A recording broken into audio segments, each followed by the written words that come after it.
Hello, horror lovers. Welcome to the chilling world of Mr. Haunt. Please subscribe. It's our biggest motivation to keep bringing you spine-tingling stories. Let us know in the comments which city you're listening from. If you enjoy this video, don't forget to hit the like button. Now, let's get into the stories.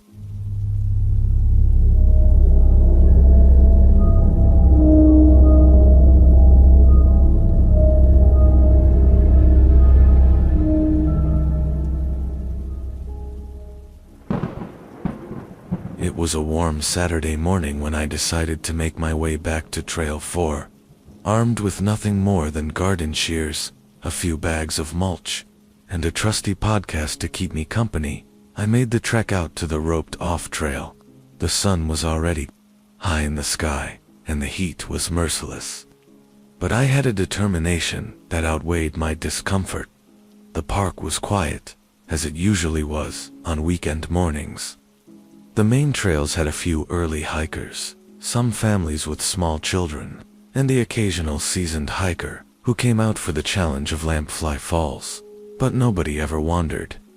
Near Trail 4, the rope across the entrance was more symbolic than anything. It wasn't particularly high, and anyone determined enough could easily step over it. But the general attitude toward the trail was one of indifference or even avoidance. Nobody really cared what lay beyond that rope, except me. I knelt down and began cutting away at the overgrown brush, clearing the entrance bit by bit. The path that had once been so familiar to me as a child was now choked with weeds, roots, and low, hanging branches. The trail itself seemed to resist my efforts, as if nature was reclaiming it for good. But I pressed on, working my way deeper into the forest. As I cut through the undergrowth, I thought about my parents and the memories we shared on this trail. My dad had always been the adventurous one, a military man who could handle anything thrown his way. My mom, on the other hand, had to build up to it. The second hike, when she left him in the dust, still made me laugh every time I thought about it. Those memories felt distant but still vivid enough to drive me forward. After a few hours, I stopped to take a break. The sun had moved higher, and the air was thick with humidity. I wiped the sweat from my brow and took a long sip of water from my canteen, leaning against a tree as I caught my breath. Looking down the path I had cleared so far, I felt a sense of accomplishment. The trail was slowly coming back to life, but there was something off. It was hard to put my finger on it at first. A strange stillness had settled over the area. The usual sounds of the forest, the rustling of leaves, the distant chirping of birds, even the buzzing of insects, had all but vanished. It was as if the forest itself was holding its breath. I shook off the unease and got back to work, determined to finish what I had started. But as I ventured deeper into the trail, the air grew thicker, almost oppressive. The undergrowth became denser, and the path more difficult to discern. It was as if the trail didn't want to be cleared, as if it was fighting against me. About an hour later, I stumbled upon something unexpected. There, in the middle of the trail, half buried under layers of fallen leaves and dirt, was an old, wooden signpost. I cleared away the debris and squinted at the faded lettering. The words were barely legible, but I could make out the name of the trail, Black Hollow. I'd never heard the name before. Confused, I stood up and looked around. The trail ahead was even more overgrown than the sections I'd already cleared, and it seemed to curve off into a part of the forest I didn't recognize. This wasn't part of the original trail I had walked with my parents. I was certain of that. But the sign was old, worn by time and weather, which meant this path had existed for a long time, long before the park had roped it off. Curiosity piqued. I decided to follow the path a little farther, just to see where it led. As I moved forward, the forest seemed to close in around me, the trees growing taller and more twisted. The air was cooler here, almost unnaturally so, and a faint mist began to rise from the ground. I felt an odd sense of dread creeping up my spine, but I pushed it down, convincing myself that it was just my imagination playing tricks on me. After all, this was just a trail, an old, forgotten trail that had been overgrown for years. There was nothing to be afraid of, or so I thought. The deeper I went, the more unsettling things became. Strange markings began to appear on the trees, carvings that looked almost like symbols or runes. They were crude and weathered, but they were definitely not natural. Someone had been here before, and they had left their mark. My heart began to race as I realized how far off the beaten path I had wandered. The sensible part of my brain was screaming at me to turn back, to leave this place and forget I had ever found it. But something else, something deeper, urged me to keep going. I had come this far, and I couldn't shake the feeling that there was something important waiting for me at the end of this trail. After what felt like an eternity, the path finally opened up into a small clearing. At the center of the clearing was an old, dilapidated cabin, its roof caved in and its walls covered in moss and vines. It looked like it had been abandoned for decades, maybe longer. I stood there, staring at the cabin, my heart pounding in my chest. The air was thick with silence, the only sound the soft rustling of the leaves in the wind. There was something deeply wrong about this place, something I couldn't quite explain, but I couldn't leave. Not yet. I had to know. I took a step forward, my foot crunching on the leaves beneath me. Then, without warning, a sudden gust of wind swept through the clearing, sending a chill down my spine. The door to the cabin creaked open, revealing nothing but darkness inside. Against my better judgment, I walked toward the cabin. Every instinct in my body screamed at me to turn back. But I couldn't. Something was pulling me in, something unseen and unknowable. I stepped up to the threshold and peered inside. What I saw made my blood run cold. Scattered across the floor were dozens of old, tattered photographs.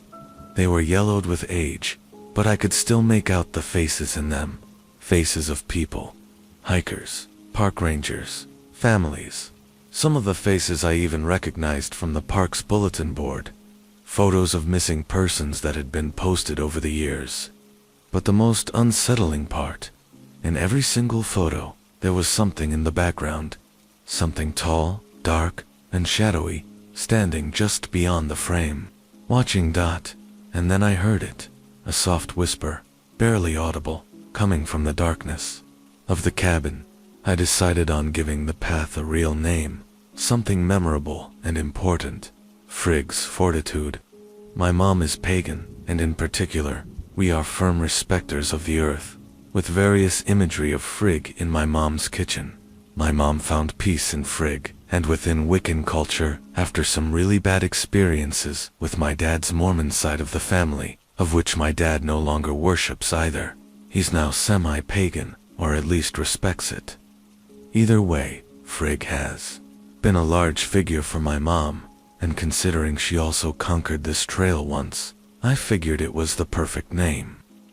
Fortitude came with the knowledge that carving this path wouldn't be easy. It would take determination. Still, I was driven by the idea of restoring something important to me and my family. The next weekends were long. My first Saturday out, I spent a good 8 hours clearing the trail.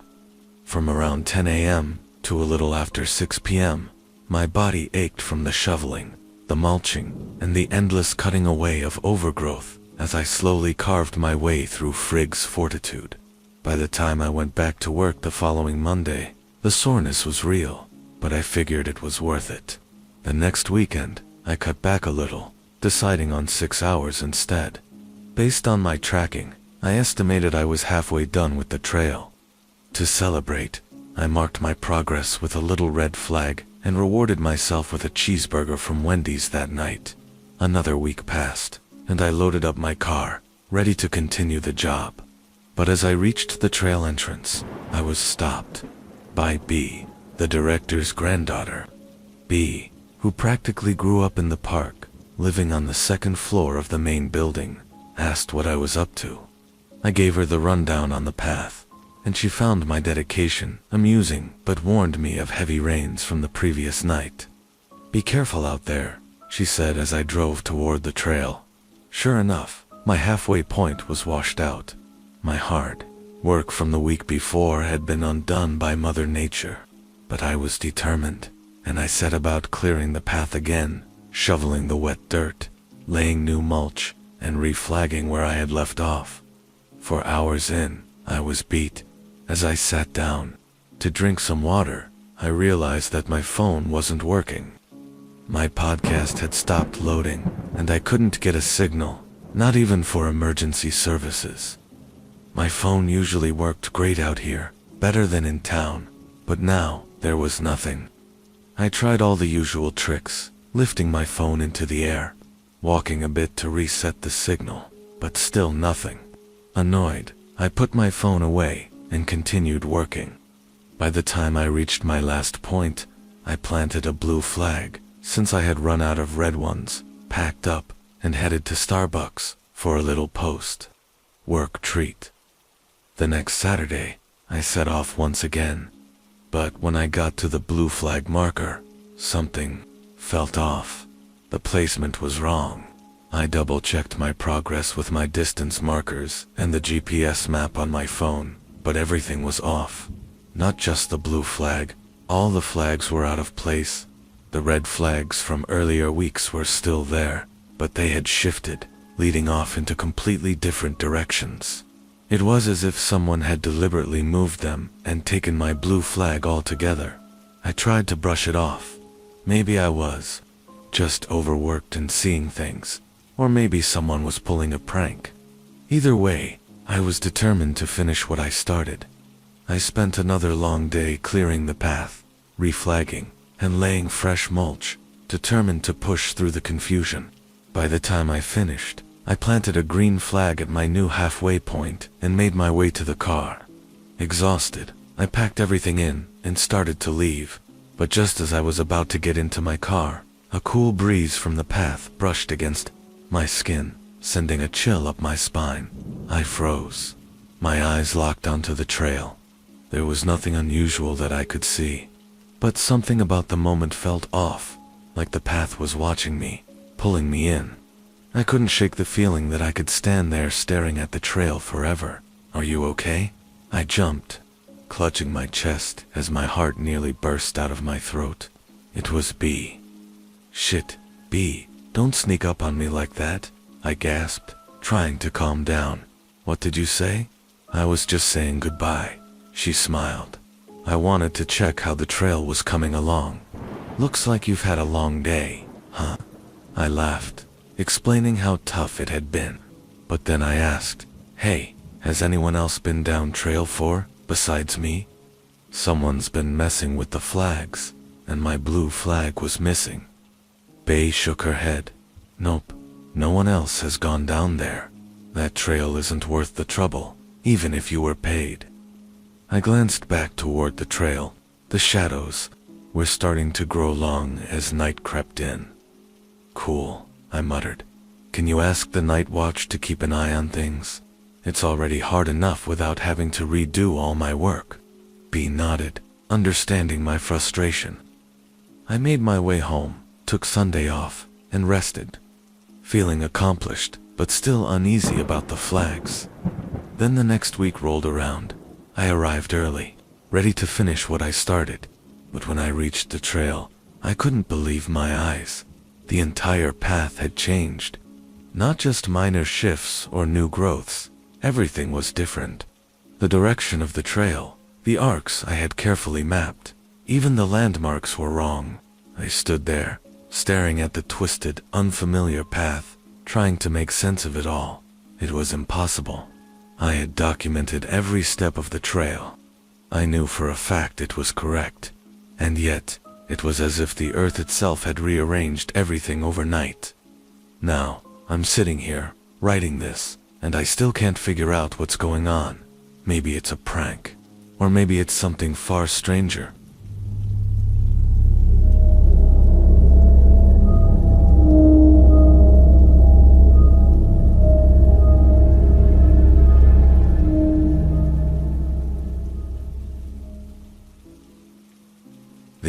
apartment was stale, filled with the scent of something between dust and musty linens. Not terrible, but not pleasant either. As soon as I stepped inside, I was hit by the quiet, the kind of quiet that presses on your ears. It was unsettling, to say the least. The place was small, but cluttered, with remnants of a life that had been abandoned abruptly. Clothes were strewn across the floor, magazines and newspapers piled in corners, and dishes were still in the sink. I took a deep breath, letting the gravity of the situation settle in. This was someone's entire life, frozen in time, and it was my job to unravel it. I began by clearing the trash. Fast food wrappers, empty soda cans, and old mail made up the bulk of it. Every now and then, I'd come across something more personal. A photograph, a love letter, or a handwritten grocery list. I couldn't help but feel like I was intruding, peeling back layers of someone's existence. Yet I knew this was why the girl had hired me, to give her the space to grieve without the burden of these memories. As I moved to the bedroom, I found a small box under the bed. It was old, wooden, and locked. My curiosity got the best of me, and I searched for something to open it with. After some time, I found a small key in the top drawer of the nightstand. It fit perfectly into the lock, and with a soft click, the lid opened. Inside was a collection of letters, old and worn, some stained with what looked like tears. There were photos, too, of the girl and her mother, smiling and carefree, of her as a baby, and of a man I assumed was her father. But beneath all that was something I hadn't expected. A diary. It was small, with a leather cover, and the pages were filled with neat, looping handwriting. I shouldn't have read it. I knew that. But something compelled me to turn the first page. March 14th. I don't know what to do anymore. I feel like I'm losing myself. I see her in the mirror sometimes. Not me, but her, my mother. She used to stand in front of this very same mirror, brushing her hair, just like I do now. But when I look, it's her eyes staring back at me, not mine. Am I going crazy? I think I might be. I hear her too, at night. Just a whisper, but it's enough to keep me awake. Enough to make me wonder if she's really gone. I paused, my heart beating a little faster. I shouldn't have been reading this. It wasn't mine to know, but I couldn't stop. I flipped to another entry, April 2nd. The dreams are getting worse. I see her standing at the foot of my bed, just staring. She doesn't say anything, but I know she wants something. What did I do wrong? Why is she haunting me? I haven't slept in days. I feel like I'm falling apart. Maybe I deserve this. Maybe I'm the reason she's stuck. Maybe I'm the reason she's still here. I quickly closed the diary and put it back in the box, my hands trembling slightly. The girl had never mentioned anything about her mother being like this. But, then again, why would she? I felt a deep pang of guilt for having invaded such a private part of her life. But now, I couldn't shake the feeling that there was more to this job than just clearing out an apartment. It took a few hours, but eventually the apartment was starting to look well habitable again. The cat, now fed and slightly more relaxed, was following me closely, his curiosity piqued by every rustling bag and creaking cabinet. I found myself talking to him like he understood, maybe because I needed the distraction. "You're lucky I found you, buddy," I muttered while wiping down the kitchen counters. "I don't know how long you'd have lasted on your own." He meowed, either in agreement or because he wanted more food. Either way, it was comforting to have the company. When the kitchen and living room were mostly cleared of trash, I took a moment to breathe. My back ached, and the smell of the apartment still lingered in my nose, despite the mask. The cat had wandered back to the couch, curling up as if he'd claimed the spot. I'd have to come back another day to go through the sentimental items, the photographs, letters, and personal belongings that were scattered around. But for now, I had done enough. The apartment was starting to reveal a story, one that felt eerily familiar. I knew the girl, Amy, had a strained relationship with her mother. The way she had spoken about her, cold, detached, it was like she was talking about a stranger, not the woman who raised her. The desperate way she wanted nothing to do with the cat, as if it was some lingering remnant of a painful memory, unsettled me. What had happened in this apartment? What secrets did it hold that Amy wanted buried, along with her mother's things? As I packed up for the day, I couldn't help but glance at the diary I had found earlier. It was still sitting in the small box beneath the bed, as if waiting for me to open it again. I didn't, though. Not yet. I had a feeling that once I started reading, I'd be dragged into something deeper than I'd expected. Before leaving, I scooped up the cat, who protested with a soft hiss before settling in my arms. "Don't worry, little guy. You're coming with me," I said softly. He didn't seem to mind too much.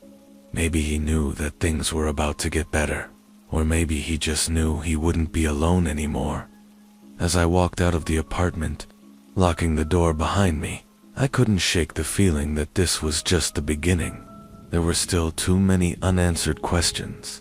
The cat curled up in the passenger seat of my car, and as I drove away, I couldn't help but wonder what other secrets that apartment was hiding, and whether I was ready to uncover them. I sat there for a moment, digesting the last note. The creature she mentioned, was it the cat? Lucky, now snuggled up in my apartment, blissfully unaware of the bizarre reverence with which this woman had regarded him. I shivered, not just from the strangeness of it all, but because the tone of these notes had taken a much darker turn. This woman had clearly descended into some deep, religious delusion. The codes, the symbols, the ciphers, all of it pointed to someone who was unraveling, and yet there was a level of certainty in her words that made my skin crawl. She believed, with every fiber of her being, that she was serving a higher purpose. The idea that someone could live in this level of isolation, cut off from reality, while still functioning enough to maintain a facade of normalcy, well, it unsettled me. The radio crackled again, just as I reached for another note. This time, I jumped, half expecting it to start spitting out another cryptic message, but it remained silent. I glared at it, unnerved. That thing was going off way too often for coincidence. A low hum filled the room, barely noticeable, but just enough to raise the hairs on the back of my neck. I couldn't shake the feeling that I was being watched. Maybe it was the tension of reading these unhinged ramblings. Maybe it was the faint smudges on the windows. Whatever it was, I felt it. The room felt colder, as if some invisible presence had entered and was now watching over my shoulder. I glanced over at the pile of notes, feeling hesitant to continue, but also knowing I had to push through. There was something in this room, something hidden in these papers, that I needed to uncover. I picked up the next note. The false prophets walk among us. It began abruptly, without the usual preamble of her devotion to God. This one felt different, almost as if she had been interrupted mid-thought. I saw one today, walking by the house. I know they come to tempt me, to lure me away from the Lord's path, but I will not falter.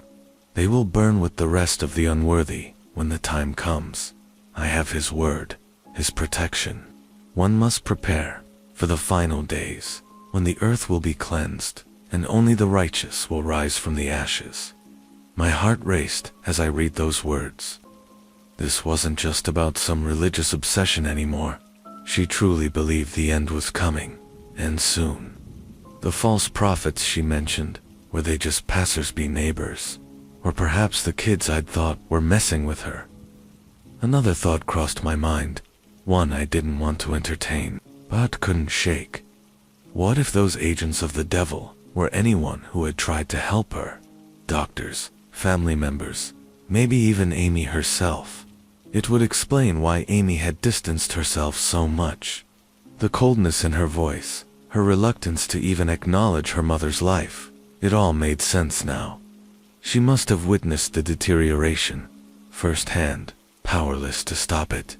I continued to sift through the remaining notes, each more frantic than the last.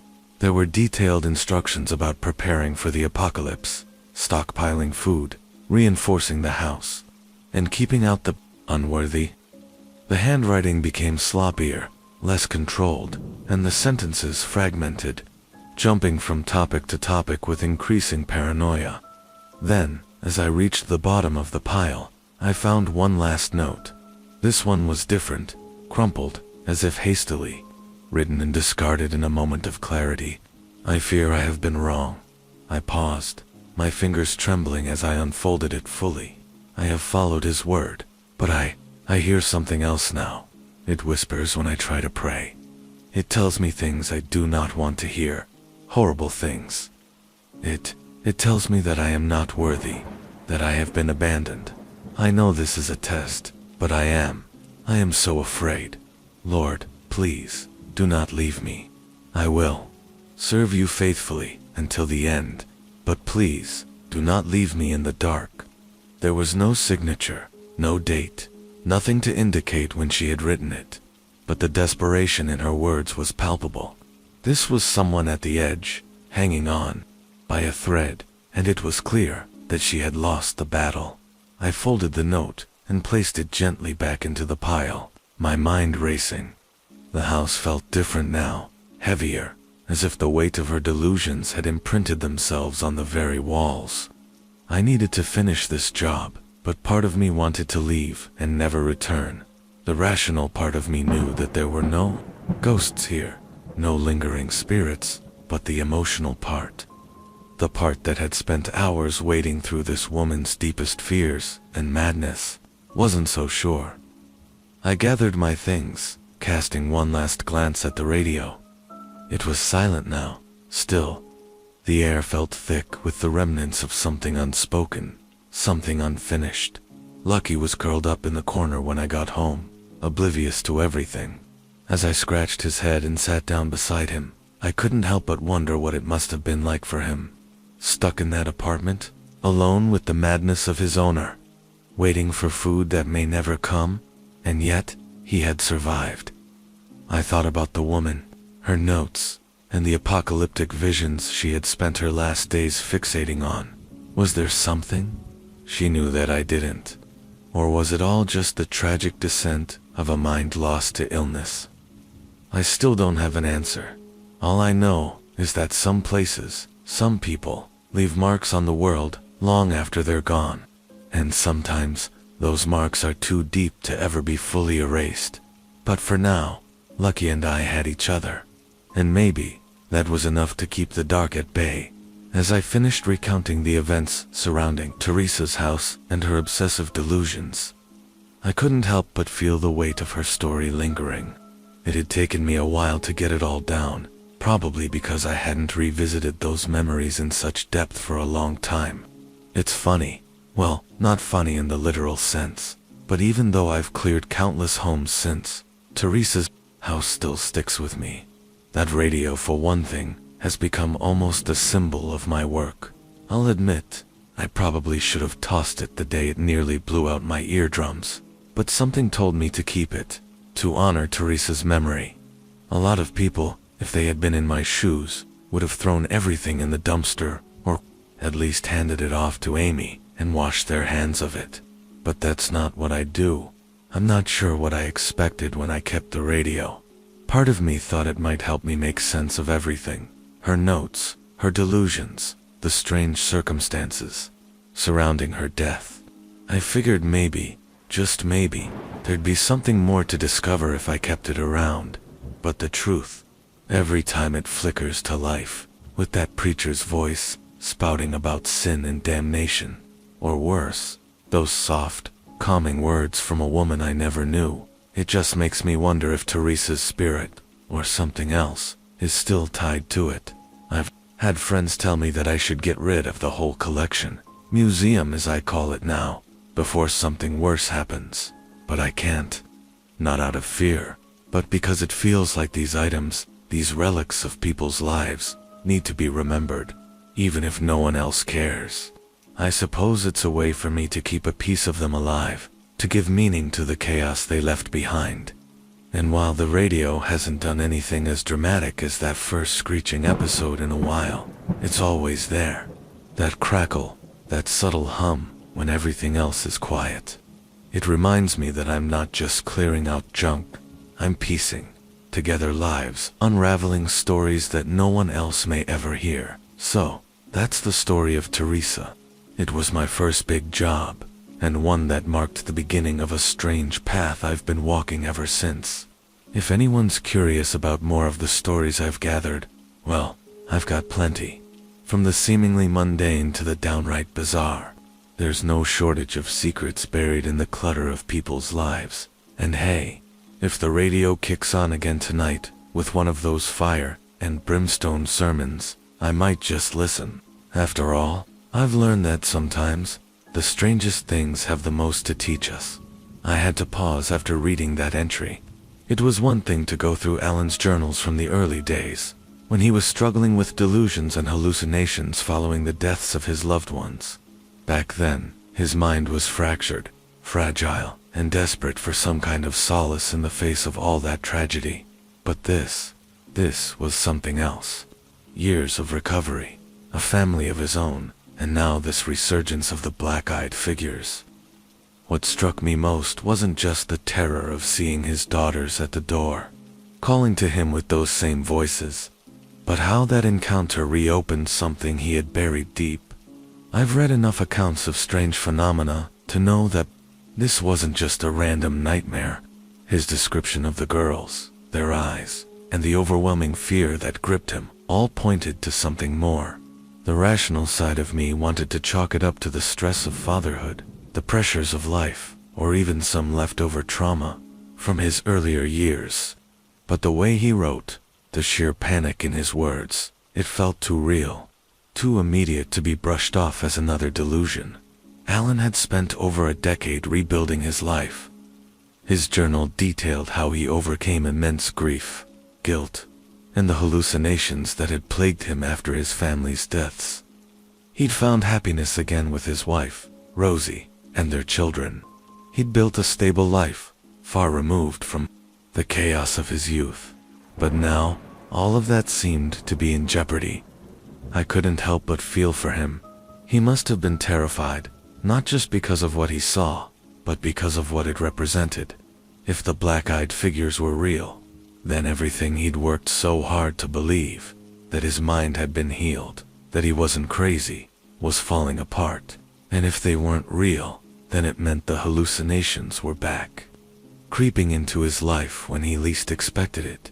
The journal entries that followed this one were short, erratic. Alan wrote about sleepless nights, how he started keeping the house locked up tight after dark, and how every time he heard a knock on the door, his heart would race. There was no longer any mention of stargazing with his telescope or tucking his kids in at night. It was as if a cloud of dread had settled over his home, and he was just waiting for the other shoe to drop. The next entry that stood out was from a few weeks later. Dear Journal, it happened again last night. This time it wasn't just the girls. Rosie and I were watching TV when there was a knock at the door. It was late, maybe around 11. I didn't want to answer it, not after last time, but Rosie insisted. She said I was being paranoid, that it was probably just someone who needed help, maybe one of the neighbors. I didn't want to scare her, so I opened the door, praying it would just be a lost traveler or something. But no, there he was. It was the boy, the same one I'd seen all those years ago. The one I'd convinced myself was just a hallucination, a product of my trauma. He was standing there, staring up at me with those same black eyes. He didn't say anything at first, just stood there, silent. Rosie was right behind me, and I felt her hand on my arm, probably wondering why I wasn't saying anything. And then he spoke. "Can I come in?" he asked, in that same eerie, emotionless voice I remembered from before. I slammed the door in his face without a second thought, locking it, bolting it, doing whatever I could to keep him out. Rosie was yelling at me, asking what the hell was going on, but I couldn't explain it. How do you tell someone that the figure from your deepest nightmares is standing on your front porch? I didn't sleep that night. Every little noise made me jump. I kept expecting to hear another knock, to see those black eyes staring through the windows, but the boy didn't come back. Not that night, anyway. Alan's writing became more fragmented after that. He stopped journaling about his family altogether and focused solely on the black-eyed figures. He was convinced they were targeting him, that they were somehow connected to the tragedies in his past. His entries were filled with paranoia, each one shorter and more erratic than the last. The final entry I read was almost illegible. "Dear Journal, they won't stop. They keep knocking, asking to come in. I can't let them in. I won't, but they're getting louder. I'm not sure how much longer I can keep them out." That was the last thing Alan wrote. After that, there were no more entries, no more signs of his thoughts or feelings. The journal just ended. I wish I could say that I knew what happened to him after that, but the truth is, I don't. When I first got the box of his belongings, I wasn't told much about his fate. I've tried to find out more since then, but every lead I've followed has gone cold. It's as if Alan and his family just disappeared, whether it was the black-eyed figures that got him, or if something else entirely happened. I may never know. All I know is that whatever those figures were, they had haunted him for decades, and in the end, they won. This was the turning point for Alan. His desperation was palpable as I read through those final entries. He'd been strong, or at least he had tried to be, for so long. The journal entries revealed a man who was doing everything he could to protect his family, even as he felt himself unraveling. But when the demon started directly interacting with his children, taking his son's hand, playing games with his daughters, Alan knew he was out of options. He had lost control over his home, his safe space, and worst of all, over himself. His perception of reality had become so warped that he could no longer trust his own mind. Were his daughters safe? Were they really his daughters at all? Or had the black-eyed children already taken them? The fear of losing them, or worse, of being the one to hurt them, became all-consuming. I found it chilling how Alan acknowledged this possibility in his last journal entry. "Dear Journal, I'm afraid I'm running out of time. The nightmares are getting worse. Every night, I see them, my own kids, their eyes black as coal, dragging me out of bed, holding me down, making me watch as they do things, unspeakable things to Rosie and Charlie. I don't know if I can trust myself anymore. I'm terrified I'll wake up one day, and it won't just be a nightmare. What if I lose control?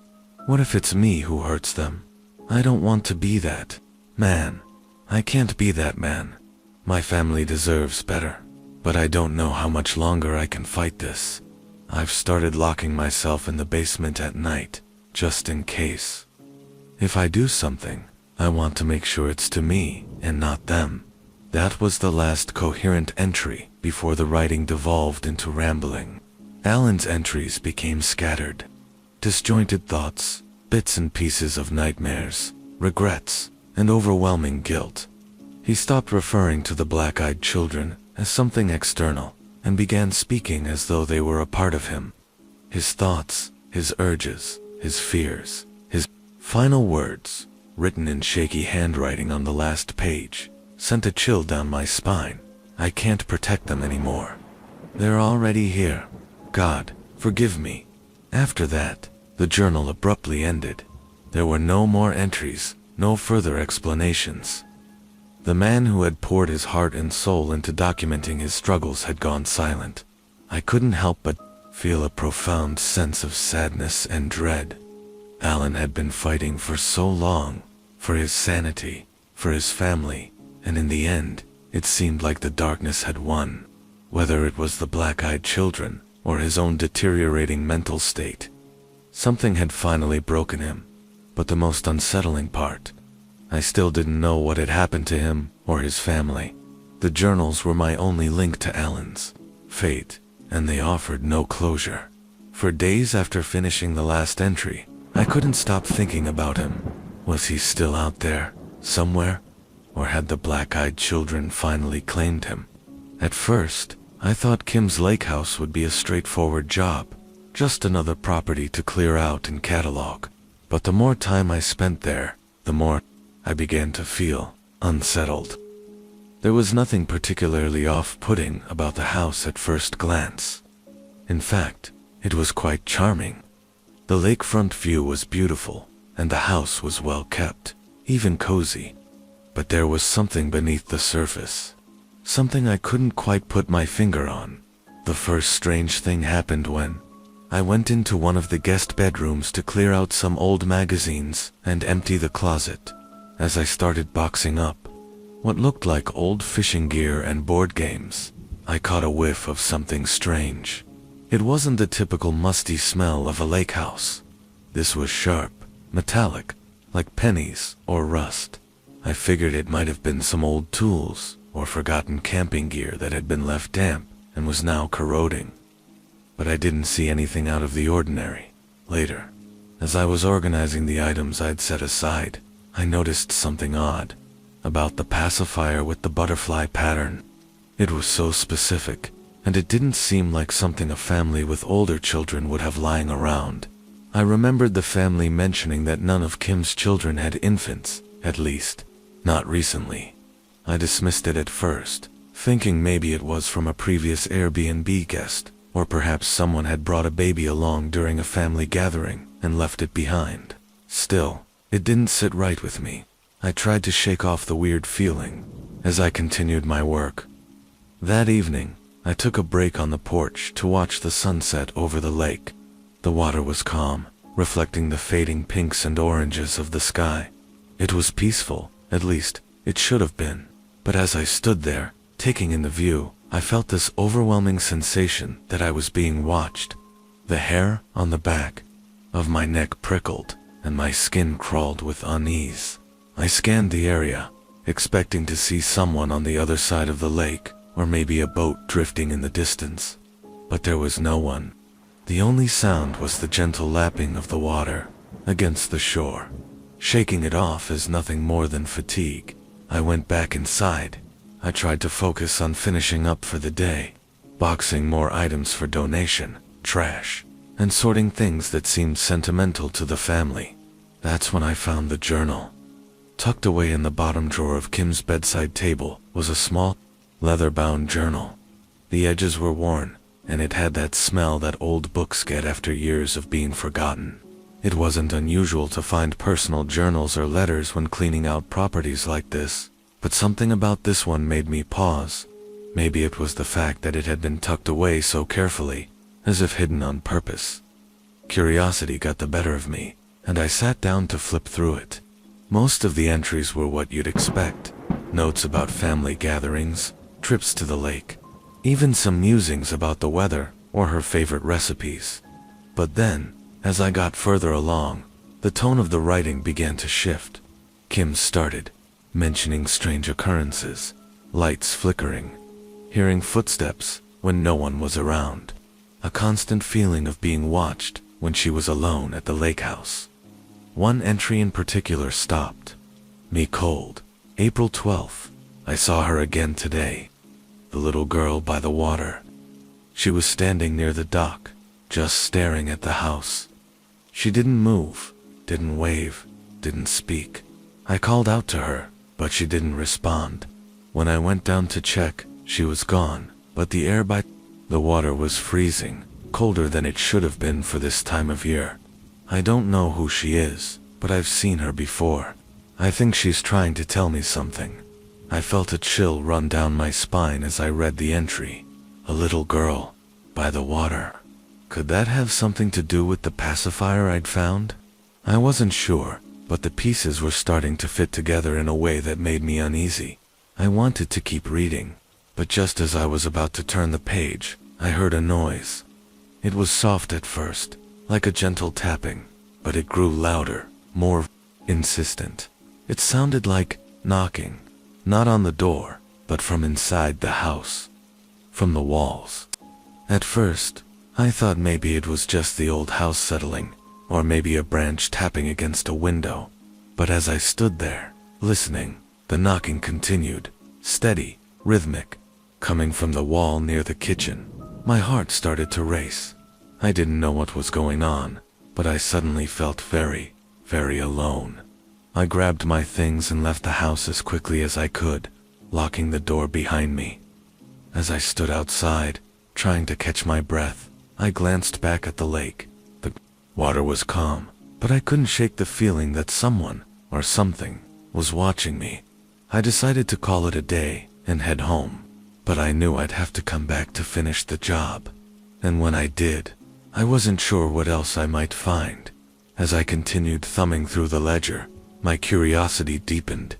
This deer, or whatever it was, had left an impression on nearly every guest who'd stayed at the cabin over the years.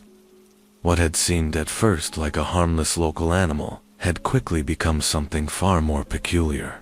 Its appearance in multiple reviews, spanning years, with detailed descriptions of its odd behaviors and physical traits, made me uneasy.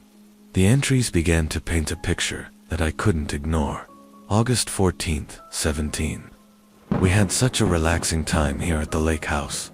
Our kids loved watching the deer from the porch, especially the one they called Magic. They said it looked like it could talk to them, which I'm sure was just their imaginations running wild, but they were so captivated. The deer would come right up to the edge of the yard and just stare at us. I've never seen an animal act like that before, almost like it was studying us. It was a little unsettling, to be honest, but I guess it's just used to people. Still, we had a wonderful time, 5 stars. Again, with the deer. Every time someone mentioned it, it seemed to be acting a little stranger. I couldn't shake the feeling that there was more going on here than just a tame animal. Then I found the last entry about the deer. 7/30, 29. We stayed here for a family reunion, and it was mostly great. Beautiful spot, clean house, plenty of room for everyone. But the deer, there was something wrong with them. At first, we thought it was cute how close they came to the house, but by the second night, it felt like they were surrounding us. We'd go outside and find them standing at the edge of the trees, not moving, not eating, just watching. My wife wouldn't let the kids go outside after dark because of how weird it got. One of the deer, this big buck with a scar, kept getting closer and closer to the house every night, until one evening we saw it standing on the dock, staring into the cabin like it wanted to come inside.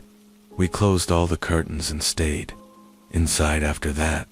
The next morning, we found hoofprints all around the porch. I swear, it was trying to get in. 3 stars. That review made the hair on the back of my neck stand on end. Hoofprints around the house. A deer trying to get inside. This wasn't normal. Not even close. I sat back in the recliner, my mind racing. The more I read, the more this cabin and the deer seemed like something out of a horror movie. I thought about Kim's journal, the entries about the little girl by the water, and now these strange stories about the deer with the pentagram-shaped scar. The two things seemed unrelated at first, but now I wasn't so sure. There was something tying all of this together. Something Kim hadn't been able to explain before her death. I closed the ledger and set it aside, feeling unsettled. The air in the cabin felt heavier, and the shadows seemed to stretch longer than they should. I had a sudden urge to leave, to get out of the house and back to the safety of my car, but I knew I still had work to do. If I left now, I'd just have to come back. Taking a deep breath, I decided to focus on something else. Anything else. I grabbed the box of sentimental items I'd collected and started organizing them again. The pacifier, the jersey, the pop, it, and the skull earrings were all placed neatly in the box. But then I noticed something that made my heart skip a beat. The vanity plate I'd found. The one with the rainbow lettering wasn't where I had left it. I knew I'd put it in the box with the other items. I remembered handling it, seeing the bright colors, and tossing it in with the rest. But now, it was gone. A chill ran down my spine.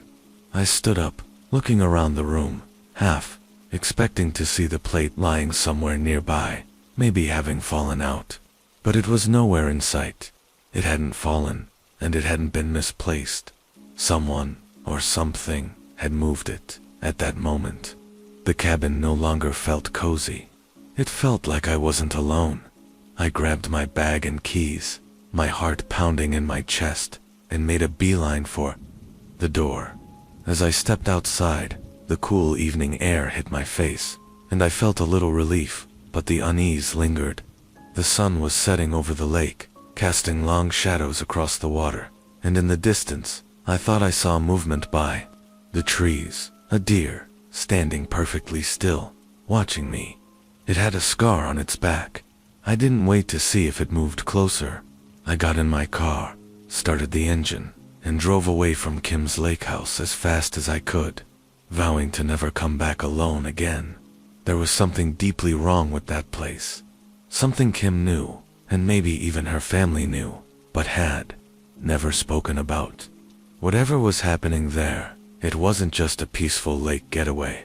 And whatever that deer was, it wasn't just an animal.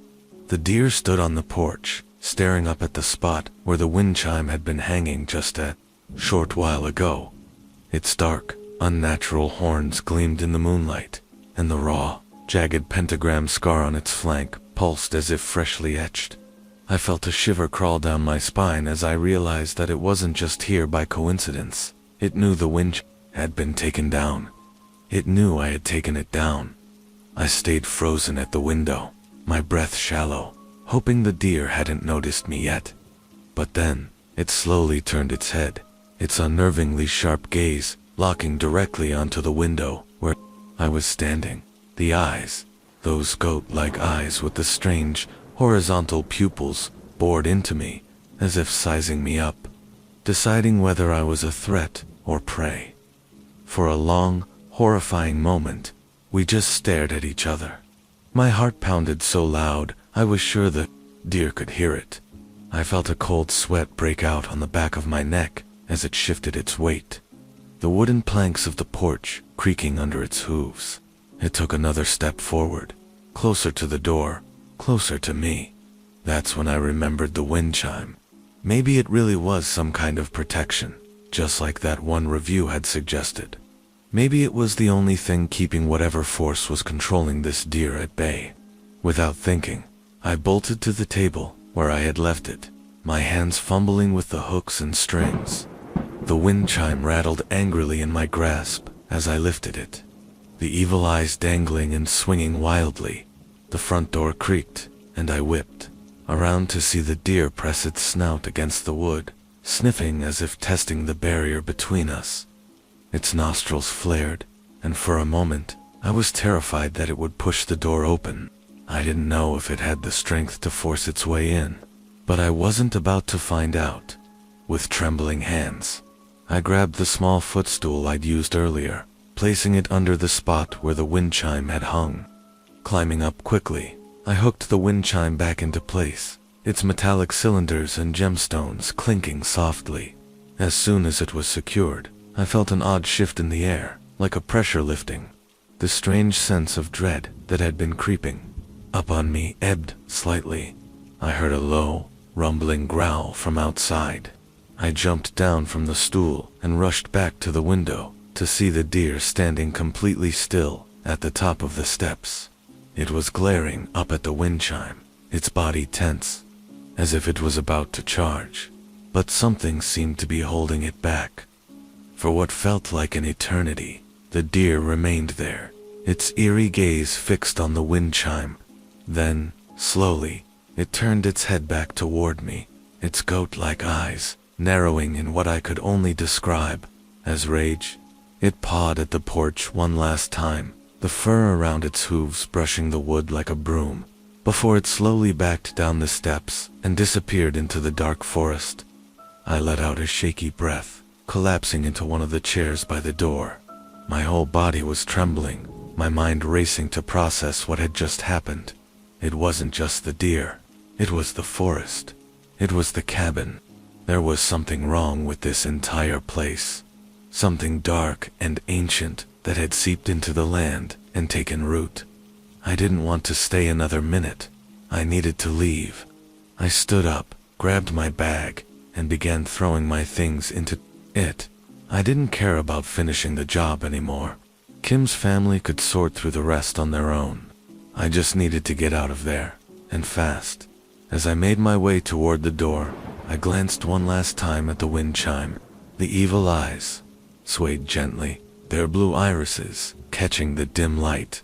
There was something about them, something unsettling, yet protective, that made me hesitate. I wasn't sure what to do. Should I leave the wind chime there, where it had been for who knows how long, or take it with me? If it really was some kind of charm, maybe I should bring it, in case whatever force that had taken hold of the deer followed me. But what if it was only effective here, at the cabin? What if taking it would make things worse?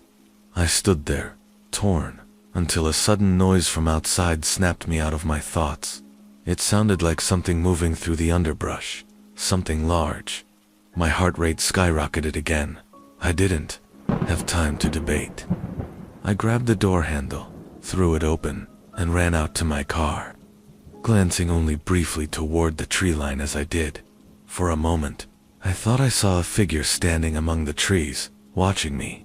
It was small, child-sized, just like the figure mentioned in the warning review. But when I blinked, it was gone, swallowed by the darkness. I didn't look back again. I jumped into my car, started the engine, and sped away from Kim's lake house, my headlights cutting through the dense night as I drove down the winding road. The further I got from the cabin, the lighter the air seemed to feel, and by the time I reached the main highway, the suffocating pressure in my chest had finally eased. But I knew I wasn't done with this place. Whatever was happening at that cabin, whatever dark force was out there, it wasn't going to be contained by the wind chime forever. And as much as I hated the idea, I had a sinking feeling that I would have to return, not just to finish Kim's affairs, but to find out what was truly hiding in those woods. The tension of that night lingered with me long after I drove away from the cabin, like a shadow, refusing to let go. My heart still raced when I thought about the deer, the grotesque transformation, the sharp grin. It felt like a twisted memory, one that blurred the line between reality and nightmare. At home, the wind chime hung by the door, a constant reminder of the horrors that had transpired. I kept it there for protection, as if its presence could ward off whatever darkness lingered beyond my threshold. Every time I heard it chime in the wind, a shiver ran down my spine, but I convinced myself it was better to have it closed than to risk unleashing its fury again. In the weeks that followed, the news circulated about the family who bought the cabin. They seemed blissfully unaware of the haunting history, but I couldn't shake the feeling that they were stepping into something far beyond their comprehension. I heard rumors about strange occurrences, disappearances of pets, children complaining, of nightmares, and the eerie feeling of being watched. It all echoed back to that sinister deer, and I hoped they would leave before it turned into something worse. The ledger became my solace, a record of the lives that had touched that place. Each review told a story, a glimpse into joy and horror intermingled, all tied together by that wretched forest. I had put it on display in my makeshift museum, a testament to what I had endured and the twisted tales I had uncovered. Every visitor who saw it was drawn in, fascinated by the mundane transforming into the macabre. But only I knew the true weight behind the words, the fear hidden between the lines. As time passed, the nightmares receded, replaced by the mundane rhythms of life. I buried myself in my work, focusing on the objects I had collected, the stories they told. Yet, every so often, I'd find myself jolted awake in the dead of night, cold sweat clinging to my skin, haunted by the image of that deer grinning at me. Those were the nights I'd sit up, staring at the wind chime, the moonlight casting eerie shadows through my window.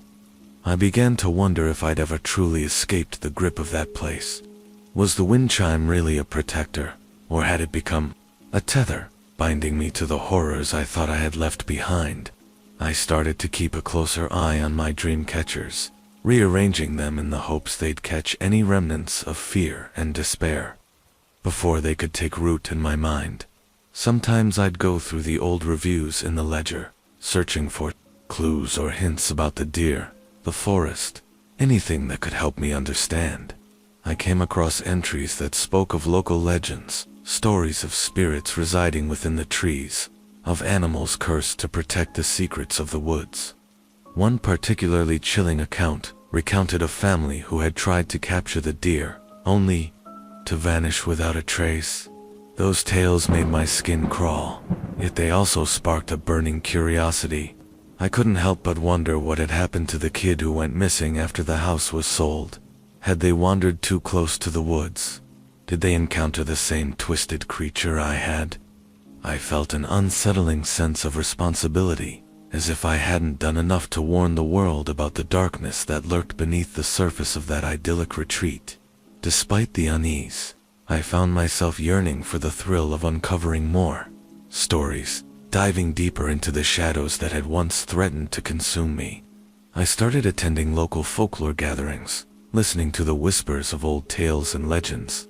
Each story reminded me of that fateful night, and I couldn't help but share my own, carefully omitting the most horrifying details, while still imparting the gravity of what I had experienced. My connection to the wind chime deepened, and in an odd way, it became a part of my identity. I was the curator of the strange and unusual, the keeper of stories that skirted the edges of reality. And while the nightmares still crept back occasionally, I embraced them as a part of my journey, a reminder of the boundaries between light and dark. I learned to appreciate the calm that followed the storm, the moments when the wind would catch the chimes just right, filling my home with a soft, melodic sound. It felt like a dance with fate, a reminder that, though darkness may linger, there was also light, beauty, and resilience. I'd faced the terror head on and come out the other side, ready to embrace whatever came next, armed with my stories and my wind.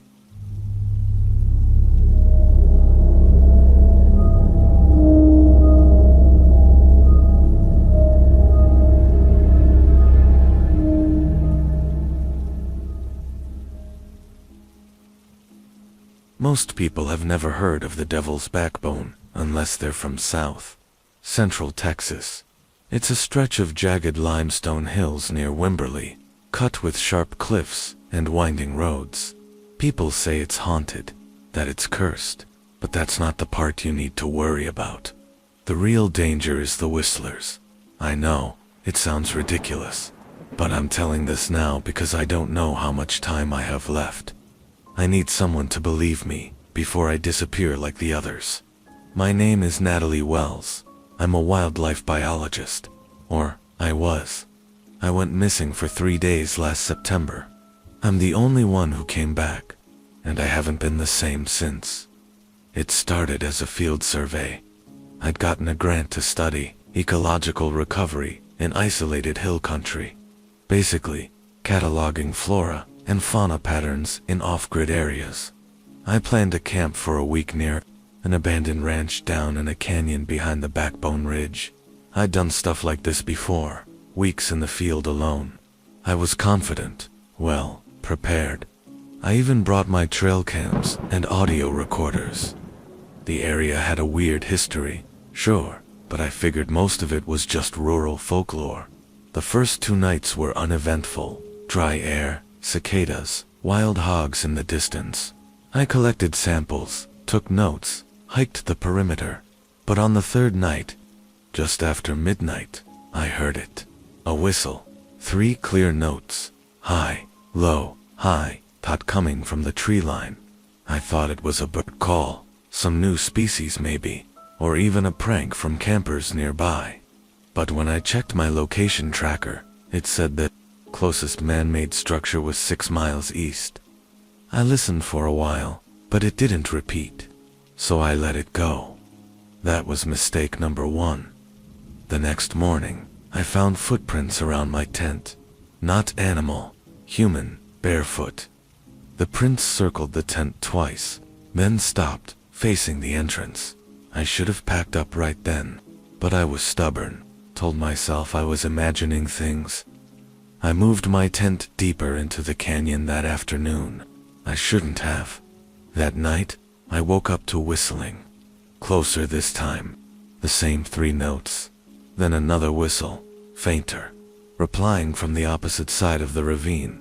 I sat frozen in my sleeping bag, clutching my flashlight. It was pitch black. No wind. Just 2 things whistling to each other in the dark. I recorded the sound. I still have the file. But every time I try to send it to someone, the file corrupts. By dawn, I was already packing. That's when I noticed the scratches on the inside of the tent. Flap. Long. Deep. Parallel. Like something had tried to claw its way in. I started hiking back toward the truck, which was parked at a small trailhead 5 miles from the ranch ruins. The sun was beating down. Everything looked off. Trees leaned a little too much. Rocks in places they hadn't been the day before. Then I found my trail cams, all 6 of them, ripped from the trees, smashed, and stacked in a neat pile in the center of the trail. Like someone wanted me to know they'd been there. Like it was a message. I ran, and that's when the whistling started again. This time, behind me, and ahead of me. Dozens of them, high, low, high. Like mockingbirds that had learned human notes. I don't remember how long. I ran. Hours. The sun eventually disappeared, and everything turned cold. I started seeing things between the trees. Shapes. Too tall to be human. Loping between trees, without making a sound. At some point, I passed out. When I woke up, I was somewhere else. I was underground. The room was damp. The walls were limestone. Natural cave structure. But the strangest part was the carvings. Hundreds of small figures scratched into the rock. Stickmen mostly. All of them with huge, open mouths. Some had antlers. Others had holes where the eyes should be. And they were. All whistling. The sound echoed constantly. Never stopping. Always distant. Always the same 3 notes. Then I saw the other people. 4 of them. Huddled together at the far wall, thin, ragged, eyes vacant. They wouldn't speak, just stared at the wall, like they were listening. I asked what this place was. One of them, a man in a shredded parka, finally turned to me and whispered, "You're in their nest. The rest is a blur." I remember things crawling along the ceiling. Long bone, white limbs. I remember one of them lowering itself behind the parka man and gently placing a hand over his mouth before dragging him away. He didn't scream. None of them did. And the whistling never stopped. The things didn't speak. They just copied. Sounds, voices, breathing. They imitated us. For what purpose? I don't know. Maybe they were learning. 3 days after I went missing, I woke up outside the canyon. My clothes were soaked. My gear was gone. No wounds, no signs of exposure. Just dropped off like lost luggage. I filed a report with local authorities. They wrote it off as dehydration, induced hallucination. But I'm not the only one. I found old police records. Dozens of missing person cases in that same stretch of land over the past 50 years. Most were never found, and a few that were had no memories of what happened. Just one thing in common. They all said they heard the whistling. Since I got back, I've been hearing it again, at night, through the walls, on subway platforms.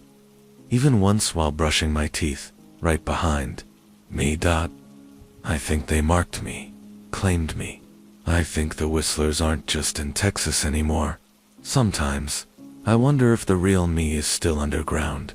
Still sitting in that limestone nest, in this version of me.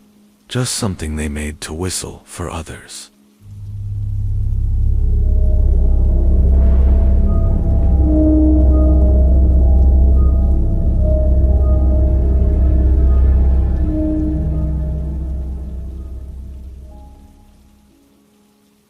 was 36 when I returned to my grandfather's cabin on the edge of Dagger Lake.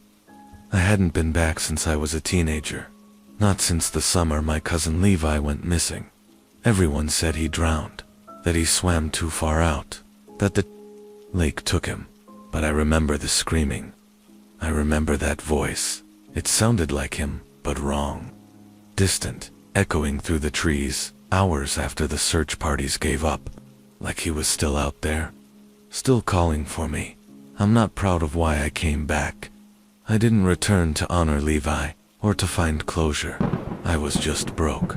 Photography gigs had dried up, and the city was suffocating me.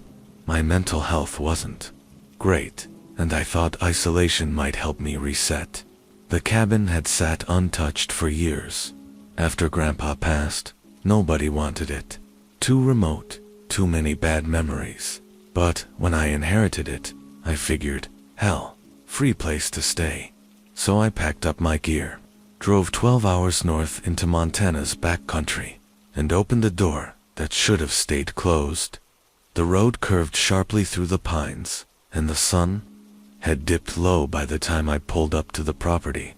The cabin was just like I remembered, gray logs, moss creeping up the sides, shutters barely hanging on. Dagger Lake sat just beyond the tree line, dark and still. The same lake Levi and I swam in every summer growing up. The same lake that took him. Inside the cabin, dust layered everything. My first instinct was to open the windows and let the air breathe. But the second I did, I heard it, a sound I hadn't heard in over 20 years. A long, low howl from across the lake. I froze. Not a wolf.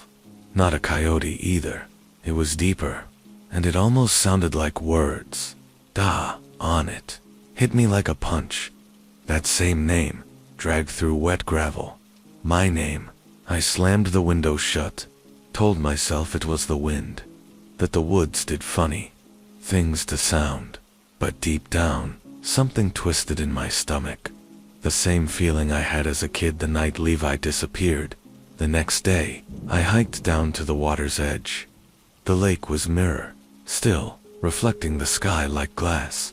I set up my camera equipment, trying to focus on work, anything to distract myself from last night. As I adjusted the lens, I noticed something across the lake, a figure, just standing there. It was hard to make out at that distance, but it looked naked, pale, head tilted to one side like it was listening. I zoomed in with the telephoto lens, but by the time I focused, it was gone.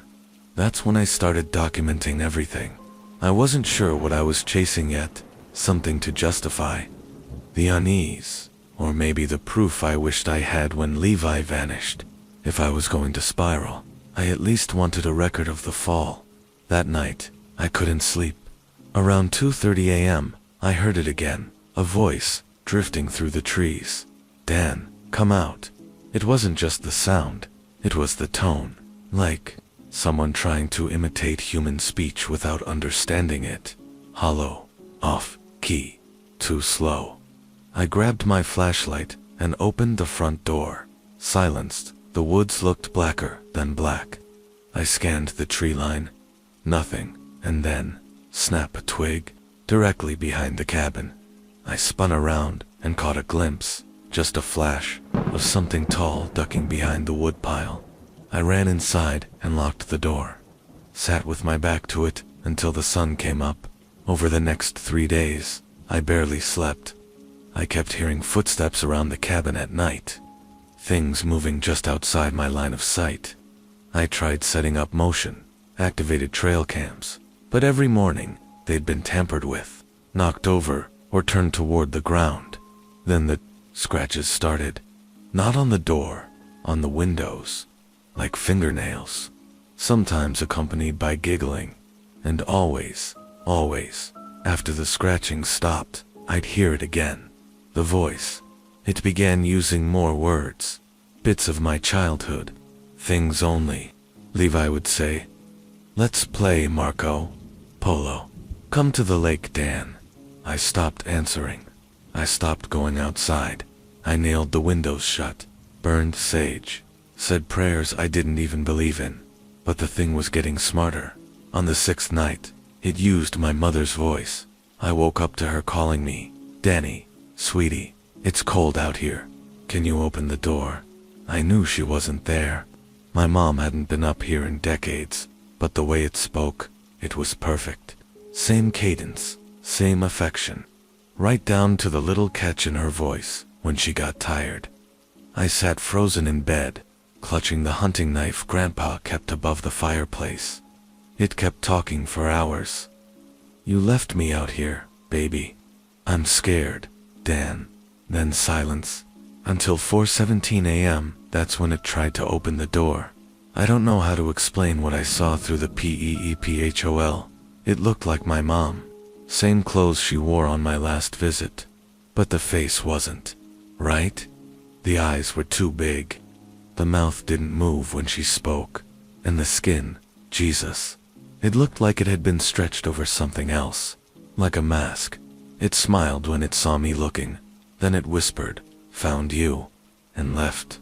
The next morning, I made the mistake of checking the trail cams. Only one had any footage. Just 12 seconds. But it seared into my mind forever. It shows me walking out to check the lake. But I never did that. The timestamp matches. A time I was inside, asleep. But in the video, I walk stiffly, like my limbs don't work right. I head straight to the water's edge. And then, the figure turns and stares directly at the camera. Its eyes are pitch black, and its mouth is too wide, almost like it's smiling. I wanted to leave. Every instinct screamed at me to run, but part of me needed to know, needed to understand what this thing was. So on the 7th night, I made a plan. I set up floodlights on the porch, placed a trail cam directly facing the front door, sat in the dark, holding my knife and a GoPro. At exactly 2:33 a.m., it came. This time, it didn't bother with voices. It stepped into the clearing. 8 feet tall, no clothes, skin like wet paper. Too many joints in its arms. Its head was a mess of antlers, bone, and stitched together faces.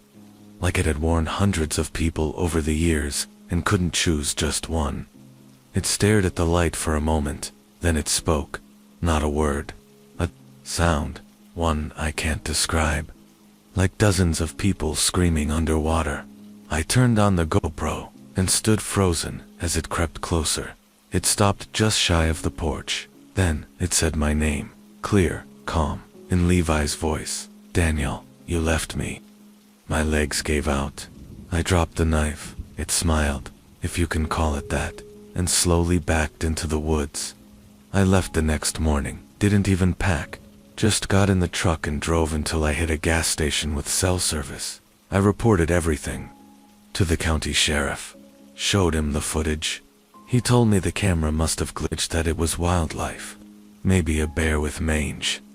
But as I turned to leave, he said something I'll never forget. "You're not the first person to see it. We just don't talk about it. It's been 6 months. I still hear voices sometimes, even in the city, sometimes. I see Levi's face in crowds. Just for a second. I haven't gone back. The cabin is probably caved in by now. The lake swallowed it whole. But late at night, when I'm alone, I still wonder if Levi really drowned, or if he's still out there wearing a new face, waiting for me to come back."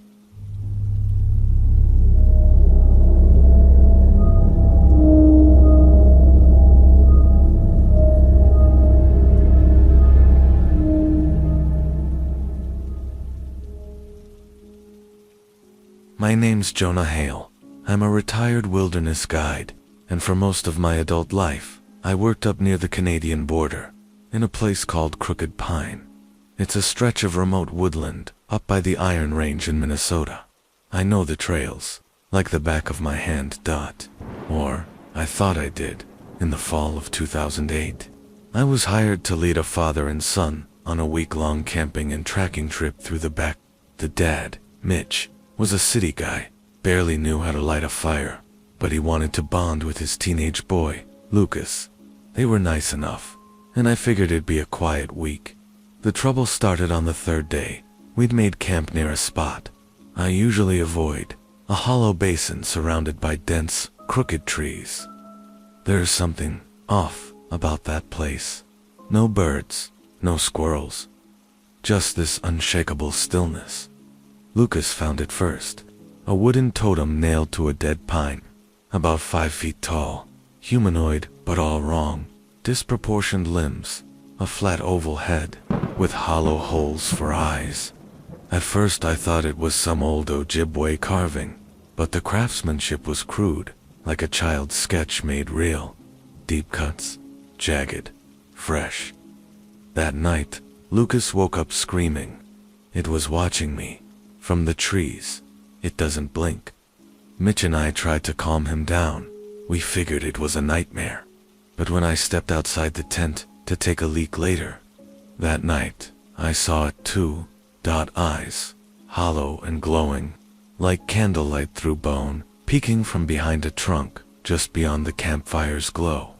I froze. It didn't move, didn't blink, just watched. In the morning, the totem was gone.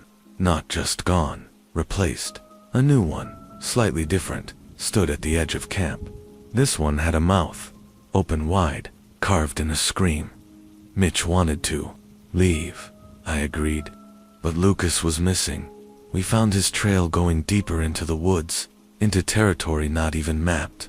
And carved into the trees along his path were dozens of little figures, some hanging by twine, some etched directly into bark, always with those same hollow eyes. We followed the trail until sundown, when we reached a clearing filled with hundreds of those totems, all staring inward. At the center was Lucas, standing still, staring at something we couldn't see. I called to him. He didn't respond, just raised a hand and pointed behind us. We turned. It stood 10 feet tall, its body like twisted roots bound in ash. The hollow eyes, now inches from our faces, blinked for the first time. That blink broke something in me. I don't remember what happened next. Just darkness, screaming, the sound of trees breaking. I woke up at dawn, alone, lying in the dirt near the trailhead. My arm was broken, ribs bruised. No sign of Mitch, no sign of Lucas. Just one thing in my coat pocket, a small totem, carved in my likeness. I told the rangers. They searched for 2 weeks, found nothing, said it was likely a bear attack, left it at that. But I know what I saw. What saw me. Crooked Pine is closed now. Too many disappearances. Locals whisper about the hollow-eyed watcher. Say it marks you. Sometimes I wake up at night, certain I see those hollow eyes watching me through the window. I never kept the totem. I burned it.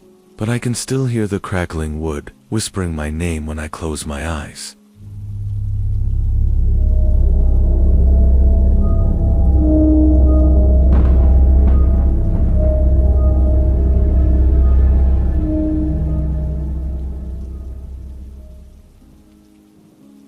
My name is Micah Travers, and in 2016, I worked as a field surveyor for a small geological firm out of New Mexico. We handled mapping for oil and gas companies, but occasionally we were contracted by universities to scout sites for potential fossil digs. That's how I ended up in Devil's Wash. It's a Badlands region, way off. Grid, barren, cracked earth, littered with canyons and hoodoos. The kind of place that keeps its secrets under layers of ash and stone. We were 3 days into our survey when we found the bones. They weren't fossils, not dinosaur, not mammal. They were arranged deliberately in a tight circle near the base of a wind-carved bluff. Vertebrae, femurs, jawbones, some bleached white, others still flaking with dried tendon. Dozens of them, different animals. Maybe some human. In the center of the ring was a pile of teeth. No explanation. No scavenger does that. We took photos, logged the coordinates, and moved on. But that night, something started watching us. I felt, at first, while I was setting up my tent. That sensation, you know, like your skin's got antennae. I looked back at the bluff, and there was something standing up there. I couldn't make out the shape, just a silhouette, tall and still, framed against the setting sun. I called out, no answer, just wind. When I blinked, it was gone. Later that night, while we ate by the campfire, my coworker Sadie pointed to the ridge. Is that a coyote? She asked. It wasn't. We saw it clearly this time. At first glance, it looked like a man, but stretched wrong. Long arms, no clear face, antlers, or bone spikes jutting from its shoulders. It walked with a limp, dragging one leg behind like it was broken, or unused to human shape. Then it disappeared into a crevice. We packed up before dawn. On our way out, we passed the bone circle again. It had changed. The pile of teeth was gone. In its place, something new. A long, clean femur stabbed into the center like a marker. And our boot prints from the day before, every single one, were filled with animal skulls. Every step we'd taken had been watched. We didn't speak for the entire drive back. Back at HQ, our photos of the bone ring were corrupted. The files wouldn't open. Sadie tried printing one of the few that half loaded, and the printer jammed, spitting out paper blackened with static. A week later, our other coworker, Darnell, who'd stayed behind at the camp one extra night, vanished. They found his truck, locked and cold, on the edge of the bluff. No sign of him. But inside his tent, pinned to the canvas wall, was a map of Devil's Wash. On it, hand-drawn in charcoal, were more circles. 10, maybe 12. The last one was labeled, Home. No one goes back there now. Not officially. Not even the university will acknowledge the trip. But I keep the map, as a reminder. There's something old in that place. Something that collects. Not just bones. It watches. It waits. And when it finds something it likes, it keeps it. Somewhere out there in Devil's Wash, there's a circle with my name on it.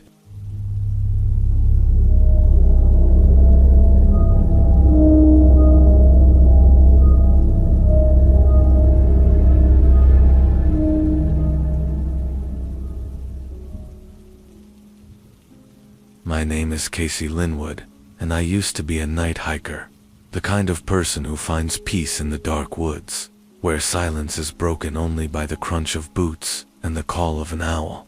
That was before Thistle Creek, before I learned that not everything that walks the forest floor is made of flesh and blood. In the summer of 2012, I set out to complete a solo loop around the Thistle Creek trail system in Tennessee. I'd planned for 3 nights. The first 2 were uneventful, just the hum of insects, the chirr of frogs, and the comfort of my tiny tent nestled beneath the thick canopy. But on the 3rd night, I met the Lantern Man. It started with a soft glow, faint orange, like a kerosene lamp through fog. I thought maybe another hiker had set up camp nearby. Odd, given how remote this section was, but not impossible. I stood at the edge of my site, squinting through the trees, and that's when I saw it. Not a person, but a figure, tall, slender, dressed in what looked like a tattered Civil War-era coat. It stood in a clearing just off the trail, holding a lantern that barely flickered. But what hit me hardest was the face, or rather, the lack of it. A hollow void where features should have been. Just darkness behind the collar of that coat. I backed away slowly. No sudden movements. The lantern went out. Total silence. Then, the crunch of leaves. Footsteps. Slow. Deliberate. Coming toward me. I ran. Adrenaline shot through me like lightning. I didn't bother with the trail. I just tore through brush and limbs. Skin tearing. Legs burning. I only stopped when I found an outcropping of rock and wedged myself beneath it. I stayed there for hours, curled in the dirt, trying to stay awake. At some point, I passed out. When I woke, it was morning. I stumbled back to my campsite, shaking and disoriented. But the weirdest part, my tent was gone. In its place was a burnt patch of earth, blackened, still warm, and a lantern sitting neatly. In the center, it was old, real old, rusted iron with a cracked glass window. Inside was a candle, burned nearly to the base. I didn't touch it. I hiked out that same day. No rest, no meals. Just fear driving me mile after mile back to civilization. Later, I asked around. Old hikers, locals in the nearby town of Wards, Hollow. Most laughed it off. But one man, a ranger named Ellis, pulled me aside. "You saw him, didn't you?" he asked. I didn't have to say yes. "The lantern man's a warning," Ellis said. "Some say he's a lost soldier. Others say he was a prospector who got trapped in the mines under Thistle Ridge. But the stories agree on one thing. If you see his light, don't follow it. Don't look at it. And never let him see your campfire." I asked why. "He wants it. Needs it. Something about fire draws him in. He'll take it. Leave you with cold and dark, if you're lucky." I don't hike at night anymore.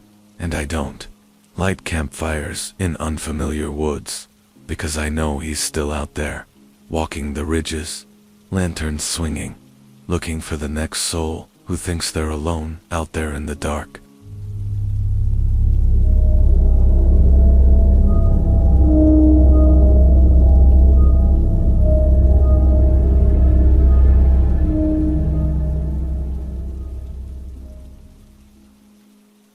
My name is Sean Morales. Back in 2003, I worked as a county maintenance worker in Mason Hollow, a sleepy little mountain town in southern Oregon. I was 24, fresh out of a failed college attempt, and living with my cousin Rick, who helped me get the job. It was simple work, clearing brush, maintaining fire roads, checking old infrastructure. Miller's Bridge wasn't on any official map, but locals knew it as a shortcut to the high timber line. It spanned a narrow ravine where a shallow creek ran during the spring and dried out by fall. The bridge was old, planks sun, bleached, nails rusted, and the rails warped by time. My boss, Linda, asked me to assess it for repair. Said she'd been getting complaints about strange animal signs nearby. I didn't think much of it. That is, until I found the deer, or what was left of it. It was lying by one of the support beams, flayed open, its ribcage pried apart like a peeled banana. No scavenger does that. Coyotes rip and tear. This was methodical, almost surgical, but even weirder. Its eyes were missing, not gouged out, but gone, sockets empty and clean. I radioed Rick, but the line crackled with static. The sun was dropping behind the hills. I should have left, but then I heard it. Not a growl, not a snarl. It was breathing deep, slow, rattling, like someone with a collapsed lung. It came from under the bridge. I leaned over the side. It was dark, but I had my flashlight. I clicked it on and aimed it into the gloom. That's when I saw them. Two red eyes, wide apart, unblinking. They stared straight up at me. I dropped the flashlight. Whatever it was moved so fast. I barely registered the shape. A long, low body, almost reptilian, but with fur matted in places like moss. Limbs too thin to support the torso, claws dragging. It scuttled into the drainage tunnel beneath the creek bed and vanished. I ran, back at the truck. I tried calling it in, but the radio was dead. So I drove back to town, white-knuckled the whole way. Rick believed me, or at least, he acted like he did.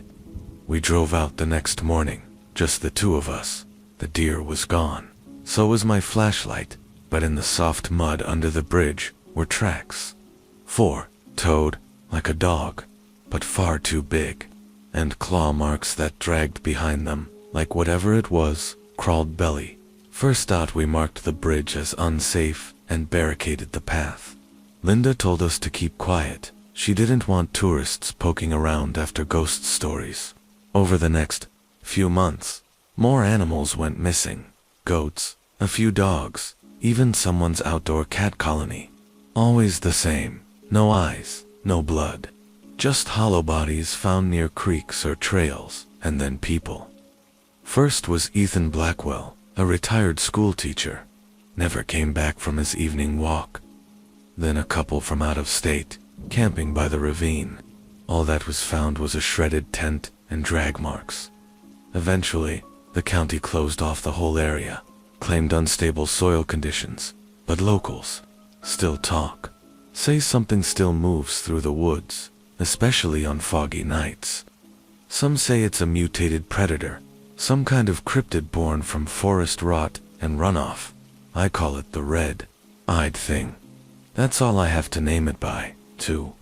This day, I won't drive that road after dark, and if I ever hear that slow, rattling breath again, I don't think I'd survive it a second time.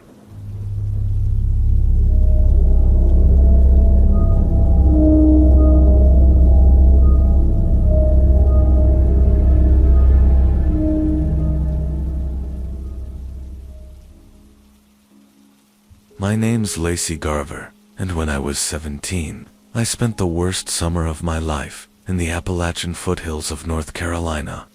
My uncle, Randy, had invited me to work with him at a remote ranger outpost called Hollow Pine. It was supposed to be an internship, some bonding time with family, a way to get experience for college applications.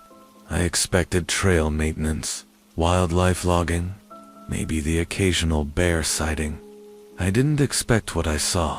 Hollow Pine was barely more than a weather-beaten shack with a busted radio and a backup generator that groaned when you asked to.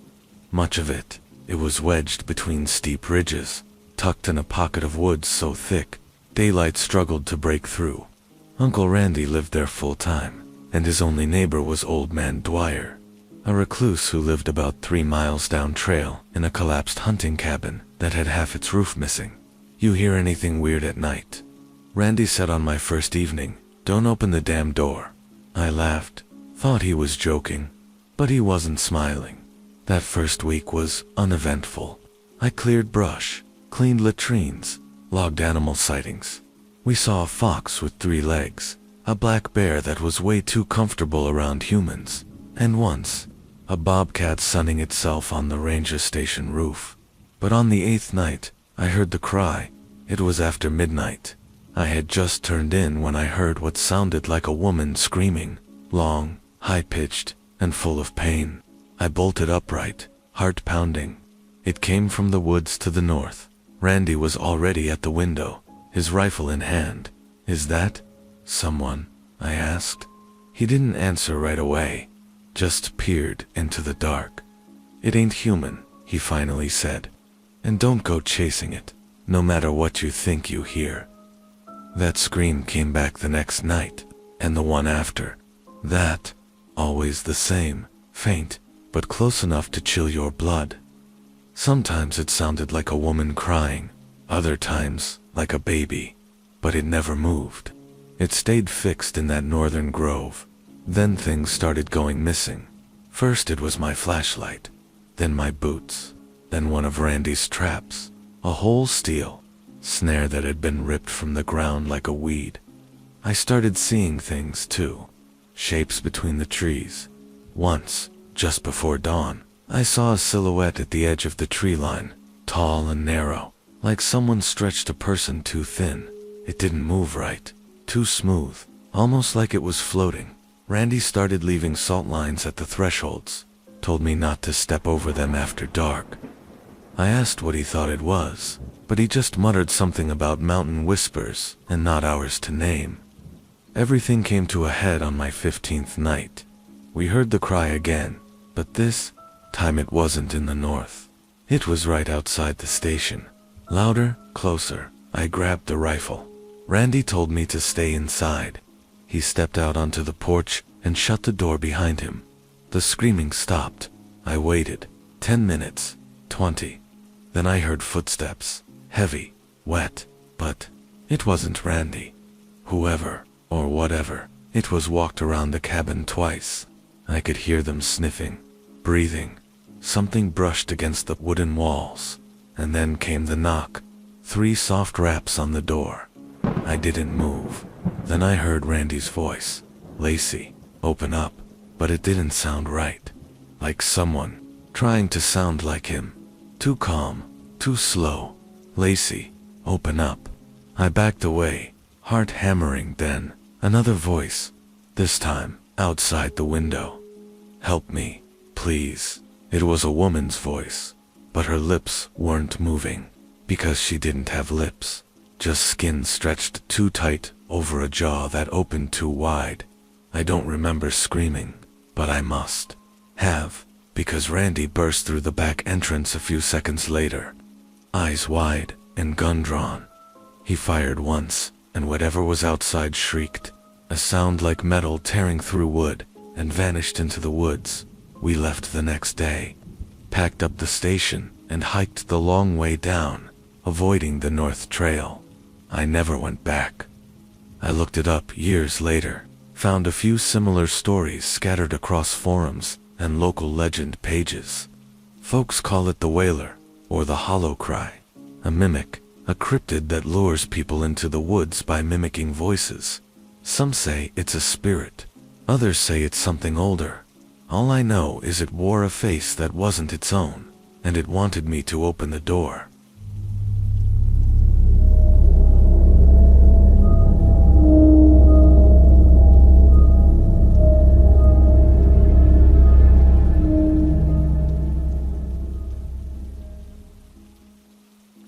My name is Joel Hammond. I'm 43 now, and for the past 17 years, I've worked as a wildlife ecologist for the state of Georgia, mostly documenting bird populations in the coastal wetlands. I've seen just about every native species in those marshes: owls, cranes, even the occasional panther. But nothing could have prepared me for what I saw in the summer of 2011. I've never spoken about it publicly. Not until now. That year, I was assigned to conduct a 3-week solo survey of the Shoalwater Marsh Preserve, a vast, mucky stretch of coastal wetland that's largely untouched and barely mapped. The place is a tangled maze of cattails, waterlogged trails, and pockets of still water that steam under the heat of the sun. Locals called it Gray Hollow for the way fog settles there, thick, wet, and heavy as wool.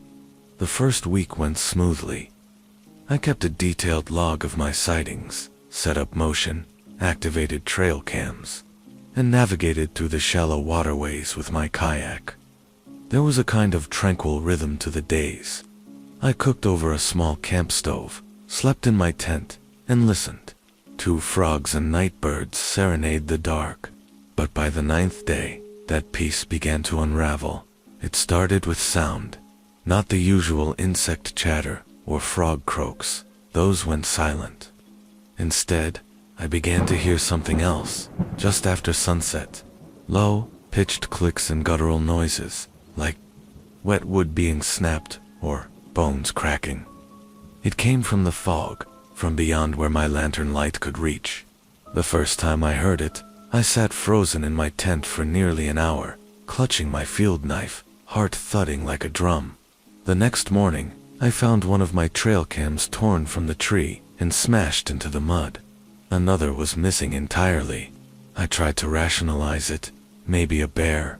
But bears don't move that fast, and they sure as hell don't snap plastic tripods in two. That night, the fog came in earlier, dense and choking. I could barely see 10 feet in any direction. My lanterns did nothing but light up a glowing wall of gray. Around midnight, I heard splashing, heavy, deliberate steps moving through the marsh. I called out, "Hey, you're not supposed to be here. This is state land." No answer, just the splashing. Closer now, then it stopped. For a moment, there was only silence. Then, a long, rattling breath. I spun and shone my flashlight, sweeping through the trees. And then I saw it. At first I thought it was a trick of the fog. Something tall, hunched, and lanky, standing just at the edge of my camp. Its skin, or whatever was covering it, was slick and dark, like it had crawled from a tar pit. No fur, no feathers, just a glistening, sinewy texture. Its arms were far too long, nearly dragging the ground, and its head was narrow, with two reflective eyes that caught my light like shattered glass. I couldn't move. My instincts screamed to run, but my legs were routed. It didn't flinch. It didn't snarl. It just watched, and then it slipped back into the fog. I didn't sleep that night. The next morning, I packed up and paddled to the ranger station 5 miles east. The ranger, Alan, looked at me like I'd seen a ghost. I told him about the destroyed cameras and the creature I saw. He didn't laugh. Instead, he poured 2 cups of instant coffee and said, "I believe you." Alan had grown up in a town not far from Shoalwater Marsh. He told me that folks had whispered about something in the marsh for generations. They called it the Muckwalker, said it was a leftover from a time before people, something that survived deep in the swamp, hiding in the fog. A few hunters had seen it. Fewer had lived to tell about it. All the stories matched: tall, slimy, human, like but wrong. He said the state never investigated the reports officially. They didn't want to scare off tourists or cause a panic, but he warned me not to go back in alone. I filed my report, leaving out the parts about the creature. Just noted that equipment had been damaged and wildlife behavior was irregular. A few days later, I was reassigned to a mountain birding project, far from the marsh. I still have the photos from the trip.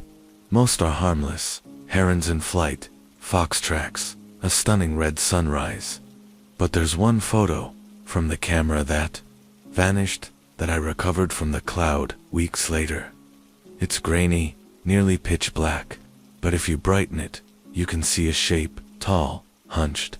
Watching the camera from the fog, I don't go into marshes anymore, and when the fog rolls in thick and low, even now, I lock my doors and draw the blinds, because the Muckwalker's real, and I don't think it ever forgot me.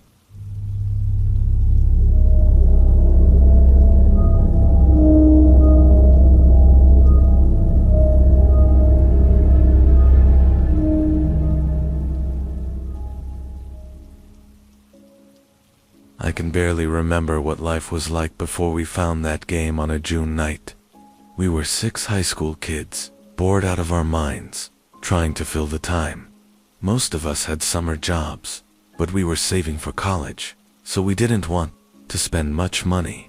After hours of debating what to do, we decided to take a walk around our suburban neighborhood. It was the end of a yard sale day, and most people were packing up.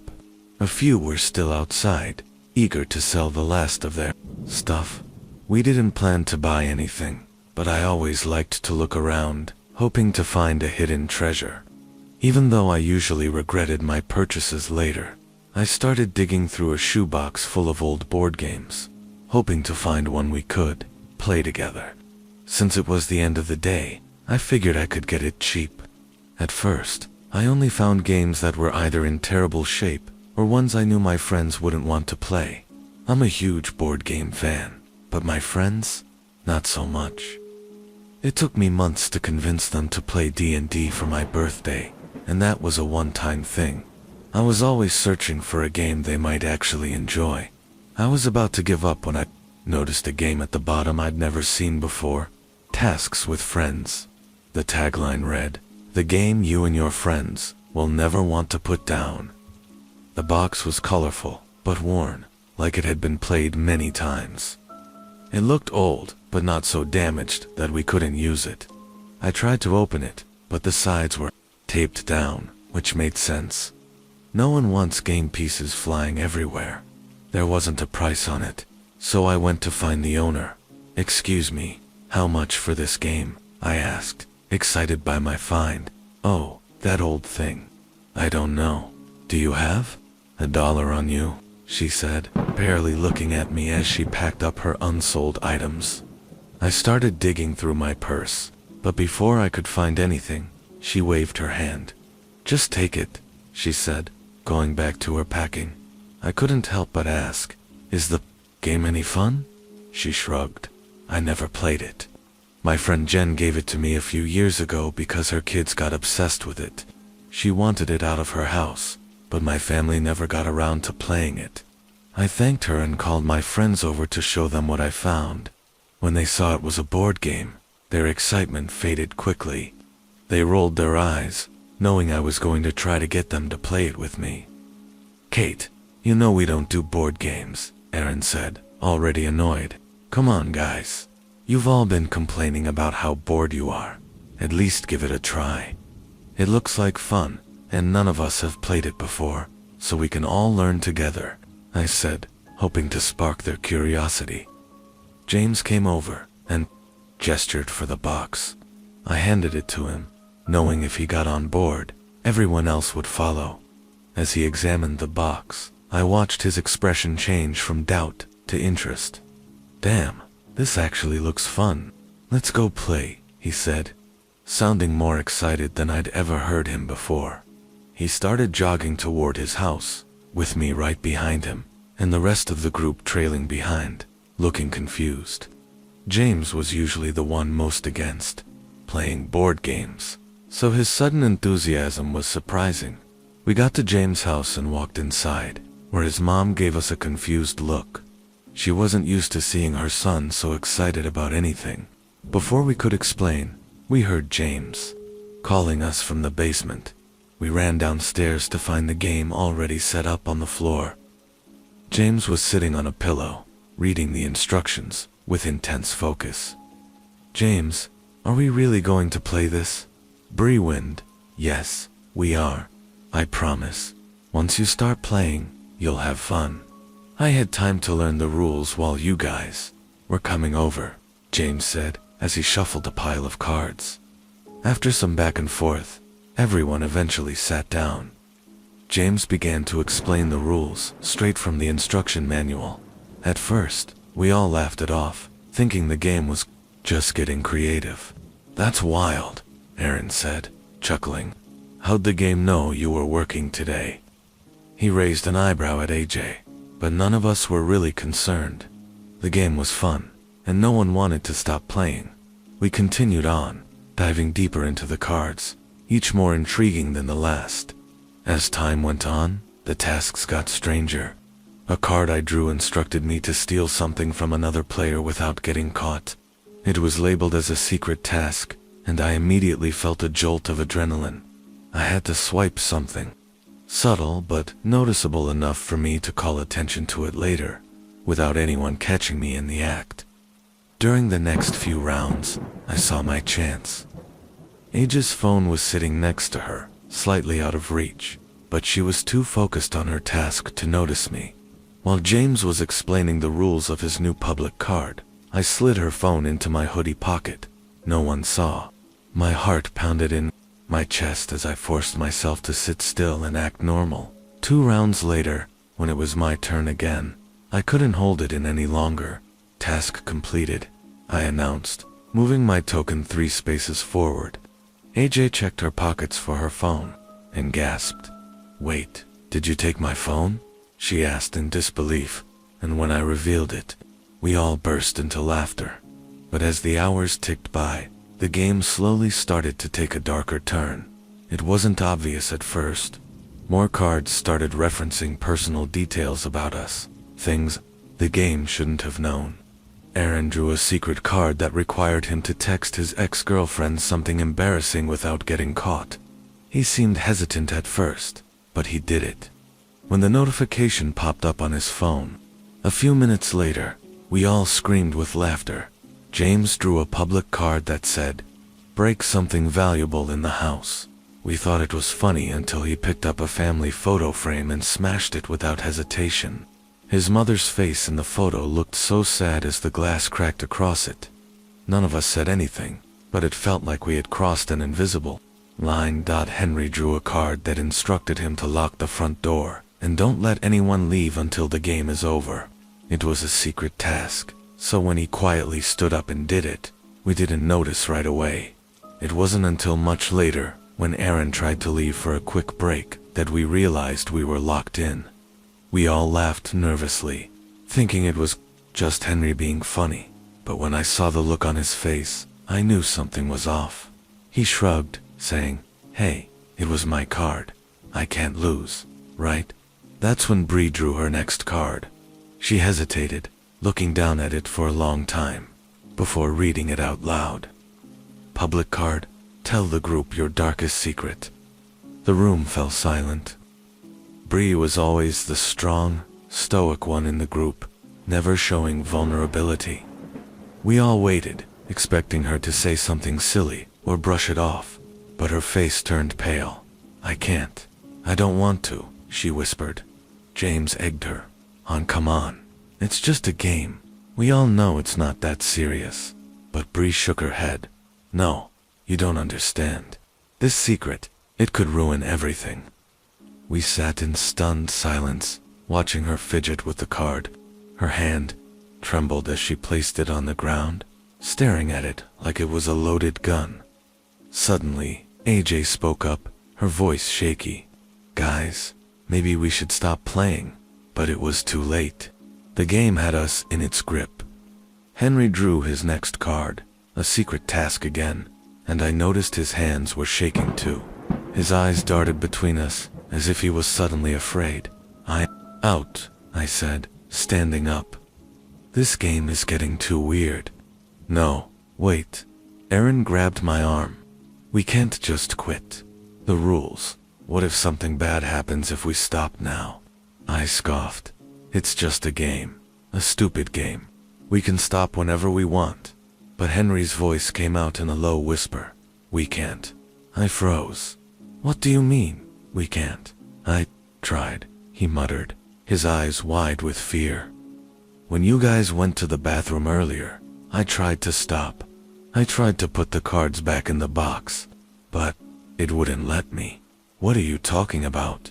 I demanded, my stomach churning. The box had closed itself. Henry's voice cracked, and he glanced at the game with terror in his eyes. "We're not in control anymore." Number 1 moved. The weight of his words hung in the air, and for the first time that night, I felt genuinely afraid. Ajay's phone buzzed, breaking the silence. She jumped, checking her screen.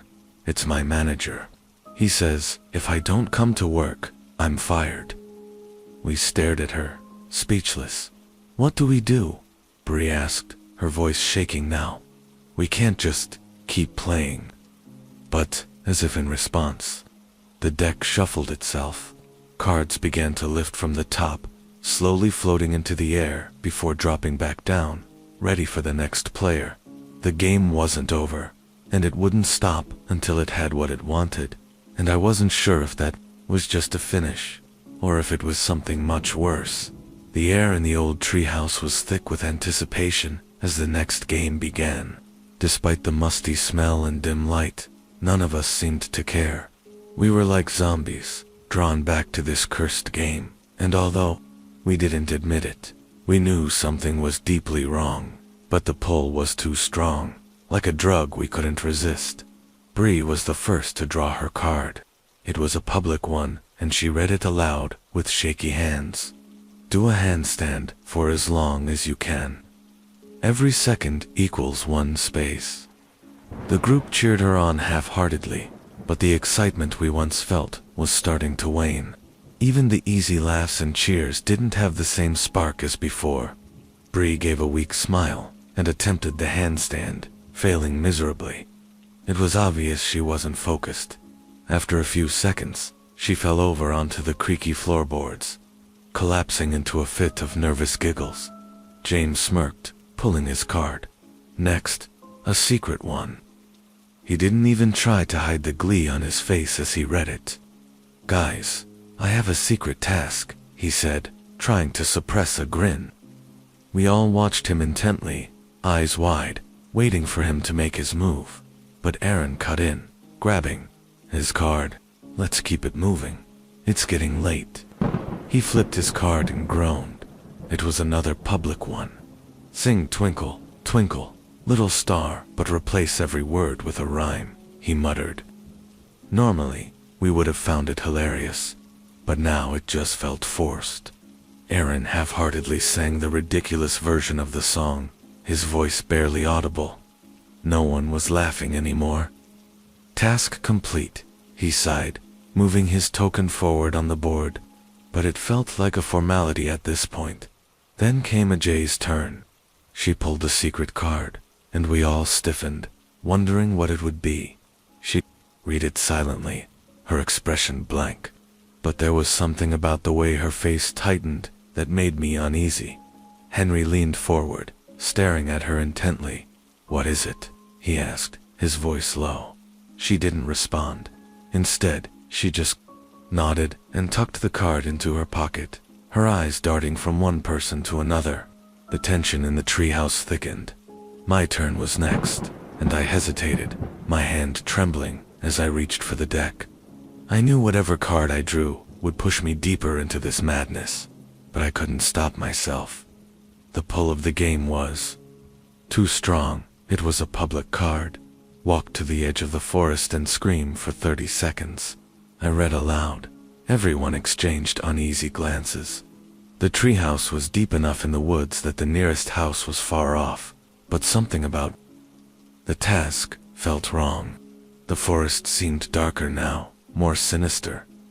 "I'll do it," I muttered, standing up.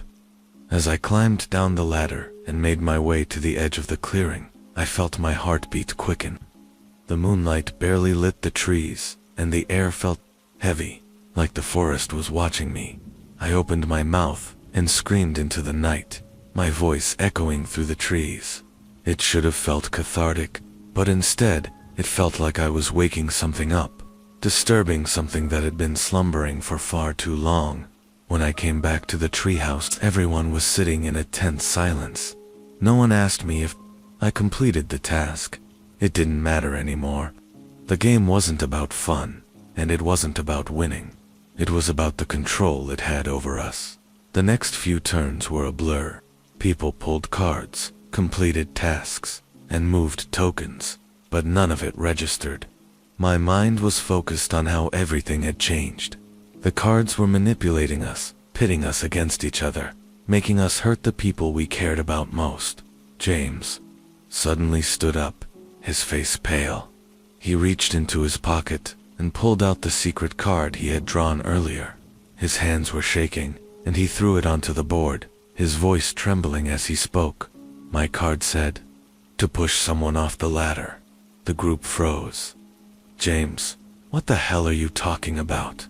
Aaron asked, his voice incredulous. James looked at us, fear in his eyes. I didn't want to do it, but the card said I had to, or I would lose the game.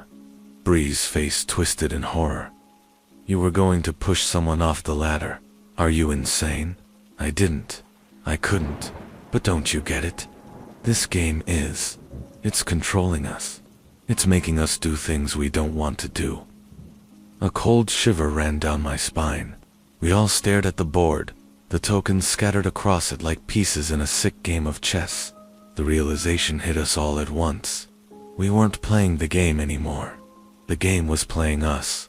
AJ suddenly stood up, throwing her secret card to the ground. "I'm done. I can't do this anymore. I don't care about the points or the tasks, or anything. This isn't fun. It's not a game. She was cut off by a loud cracking sound, followed by a thud as one of the wooden boards beneath her snapped. She fell to the floor, clutching her leg in pain. The rest of us rushed to help her, but as we did, I glanced down at the board. The cards were still there, waiting, and I realized something terrifying. We had never drawn the last card. The deck was endless. No matter how many games we played, there would always be another card, another task, another twisted challenge designed to pull us deeper into the nightmare. The treehouse was silent now, except for Ajay's soft whimpers of pain. I looked around at my friends, Bree, Henry, Aaron, James, and saw the same fear in their eyes. We needed to stop. We needed to get rid of the game, burn it, bury it, anything to break free from its grip. But deep down, I knew the truth. It was too late. The game had already won, and we were its players forever. James looked at Aaron in shock, his voice trembling. What? What was your card? Aaron's lips quivered as he slowly opened his fist, revealing the blood-soaked card. None of us dared to look too closely, but the single phrase printed in bold black letters made my heart stop. Kill someone for 30 spaces. The air felt thick, suffocating. No one spoke, but the horror was palpable. We stared at Aaron, at the blood on his hands, the weight of what he'd done sinking in. James began to shake, stepping back as if distancing himself from the reality of it all. Who? Who did you? Aaron dropped his head, his voice barely a whisper. My mom. I didn't want to, but I had to. The game, it made me do it. A cold shiver ran down my spine. The game wasn't just dangerous, it was deadly. And now, it had claimed a life. As much as I wanted to feel something, rage, sadness, disgust, all I could focus on was the growing urge inside me to complete my own task. My ankle throbbed in pain, but the craving to keep playing was stronger. I couldn't stop thinking about James' pinky finger. I needed those 10 points. But Aaron, he looked destroyed, hollowed out by his own actions. His blank stare fixed on the game board as if it was the only thing holding him together. We have to stop this, Bree said, her voice shaky. We have to walk away, right now. For a moment, I saw the slightest flicker of hope. Maybe we could. Maybe we could stop. Maybe we could put the game down, leave, and never return. But Aaron, broken as he was, shook his head slowly. We can't stop. The game won't let us. And he was right. Every inch of me was screaming to keep playing. The pull was undeniable, like the game had wormed its way into my mind, my very soul. Before I could even think, AJ reached for her card. My heart raced. This was it, her secret card, the one that had something to do with me. She didn't even hesitate. With cold precision, she grabbed a jagged rock from the barn floor and, without a word, smashed it against my already broken ankle. The pain was beyond anything I had ever felt. I screamed in agony, thrashing as the sharp, blinding sensation shot through my leg. And then I noticed it. She moved her token. She earned points for it. It hit me then. We weren't just hurting each other for the sake of the game. We were feeding off each other, gaining points like a sick reward. The deeper the pain, the more powerful the pull. It was the game's sick way of making sure none of us ever wanted to stop. We have to finish this round, Henry said, his voice distant, as if he was no longer fully present. James, still shaken from what Aaron had done, slowly reached for his card, his hands trembling as he flipped it over. His face went pale. He didn't say a word. He just sat there, staring at the card in disbelief. Whatever it was bad. But I didn't get to find out what it said. Not right away. Suddenly, there was the sound of footsteps outside the barn. Heavy, deliberate footsteps. My heart raced as we all froze. Who could it be? Were the police here again? Had someone found out about Aaron's mom? The barn door creaked open. In the dim light, I saw a shadow step through. It was an older man, someone I didn't recognize. His face was calm, almost serene, as he walked straight to the game board, ignoring the blood, the broken bodies, the horror around him. He knelt down beside it and looked up at us. I see you've been playing my game, he said quietly, his voice deep and unsettling. For a moment, none of us knew what to say, but Aaron spoke first, his voice trembling. Your game? The man nodded, smiling softly. I created it, a long time ago. It's been passed down through generations, finding its way to those who are, worthy. Bree whispered in horror, her face pale. The man looked at her with pity, as if she were a lost child. It's not about winning or losing. You see, it's about survival. About embracing the game, understanding it. Those who finish, They become part of something greater. Greater. I spat, wincing as the pain in my ankle flared again. This is madness. It's killing us. The man chuckled softly, standing up and dusting off his pants. It's not about killing. It's about sacrifice. Commitment. The game chooses its players carefully. We don't want to play anymore, James blurted out, his voice desperate. The man's smile faded. He looked at James with cold, piercing eyes. But you already have. And now, there's only one way out. He pointed to the game board, and we all followed his gaze. There, right in the center of the board, was a single word we hadn't noticed before. Finish.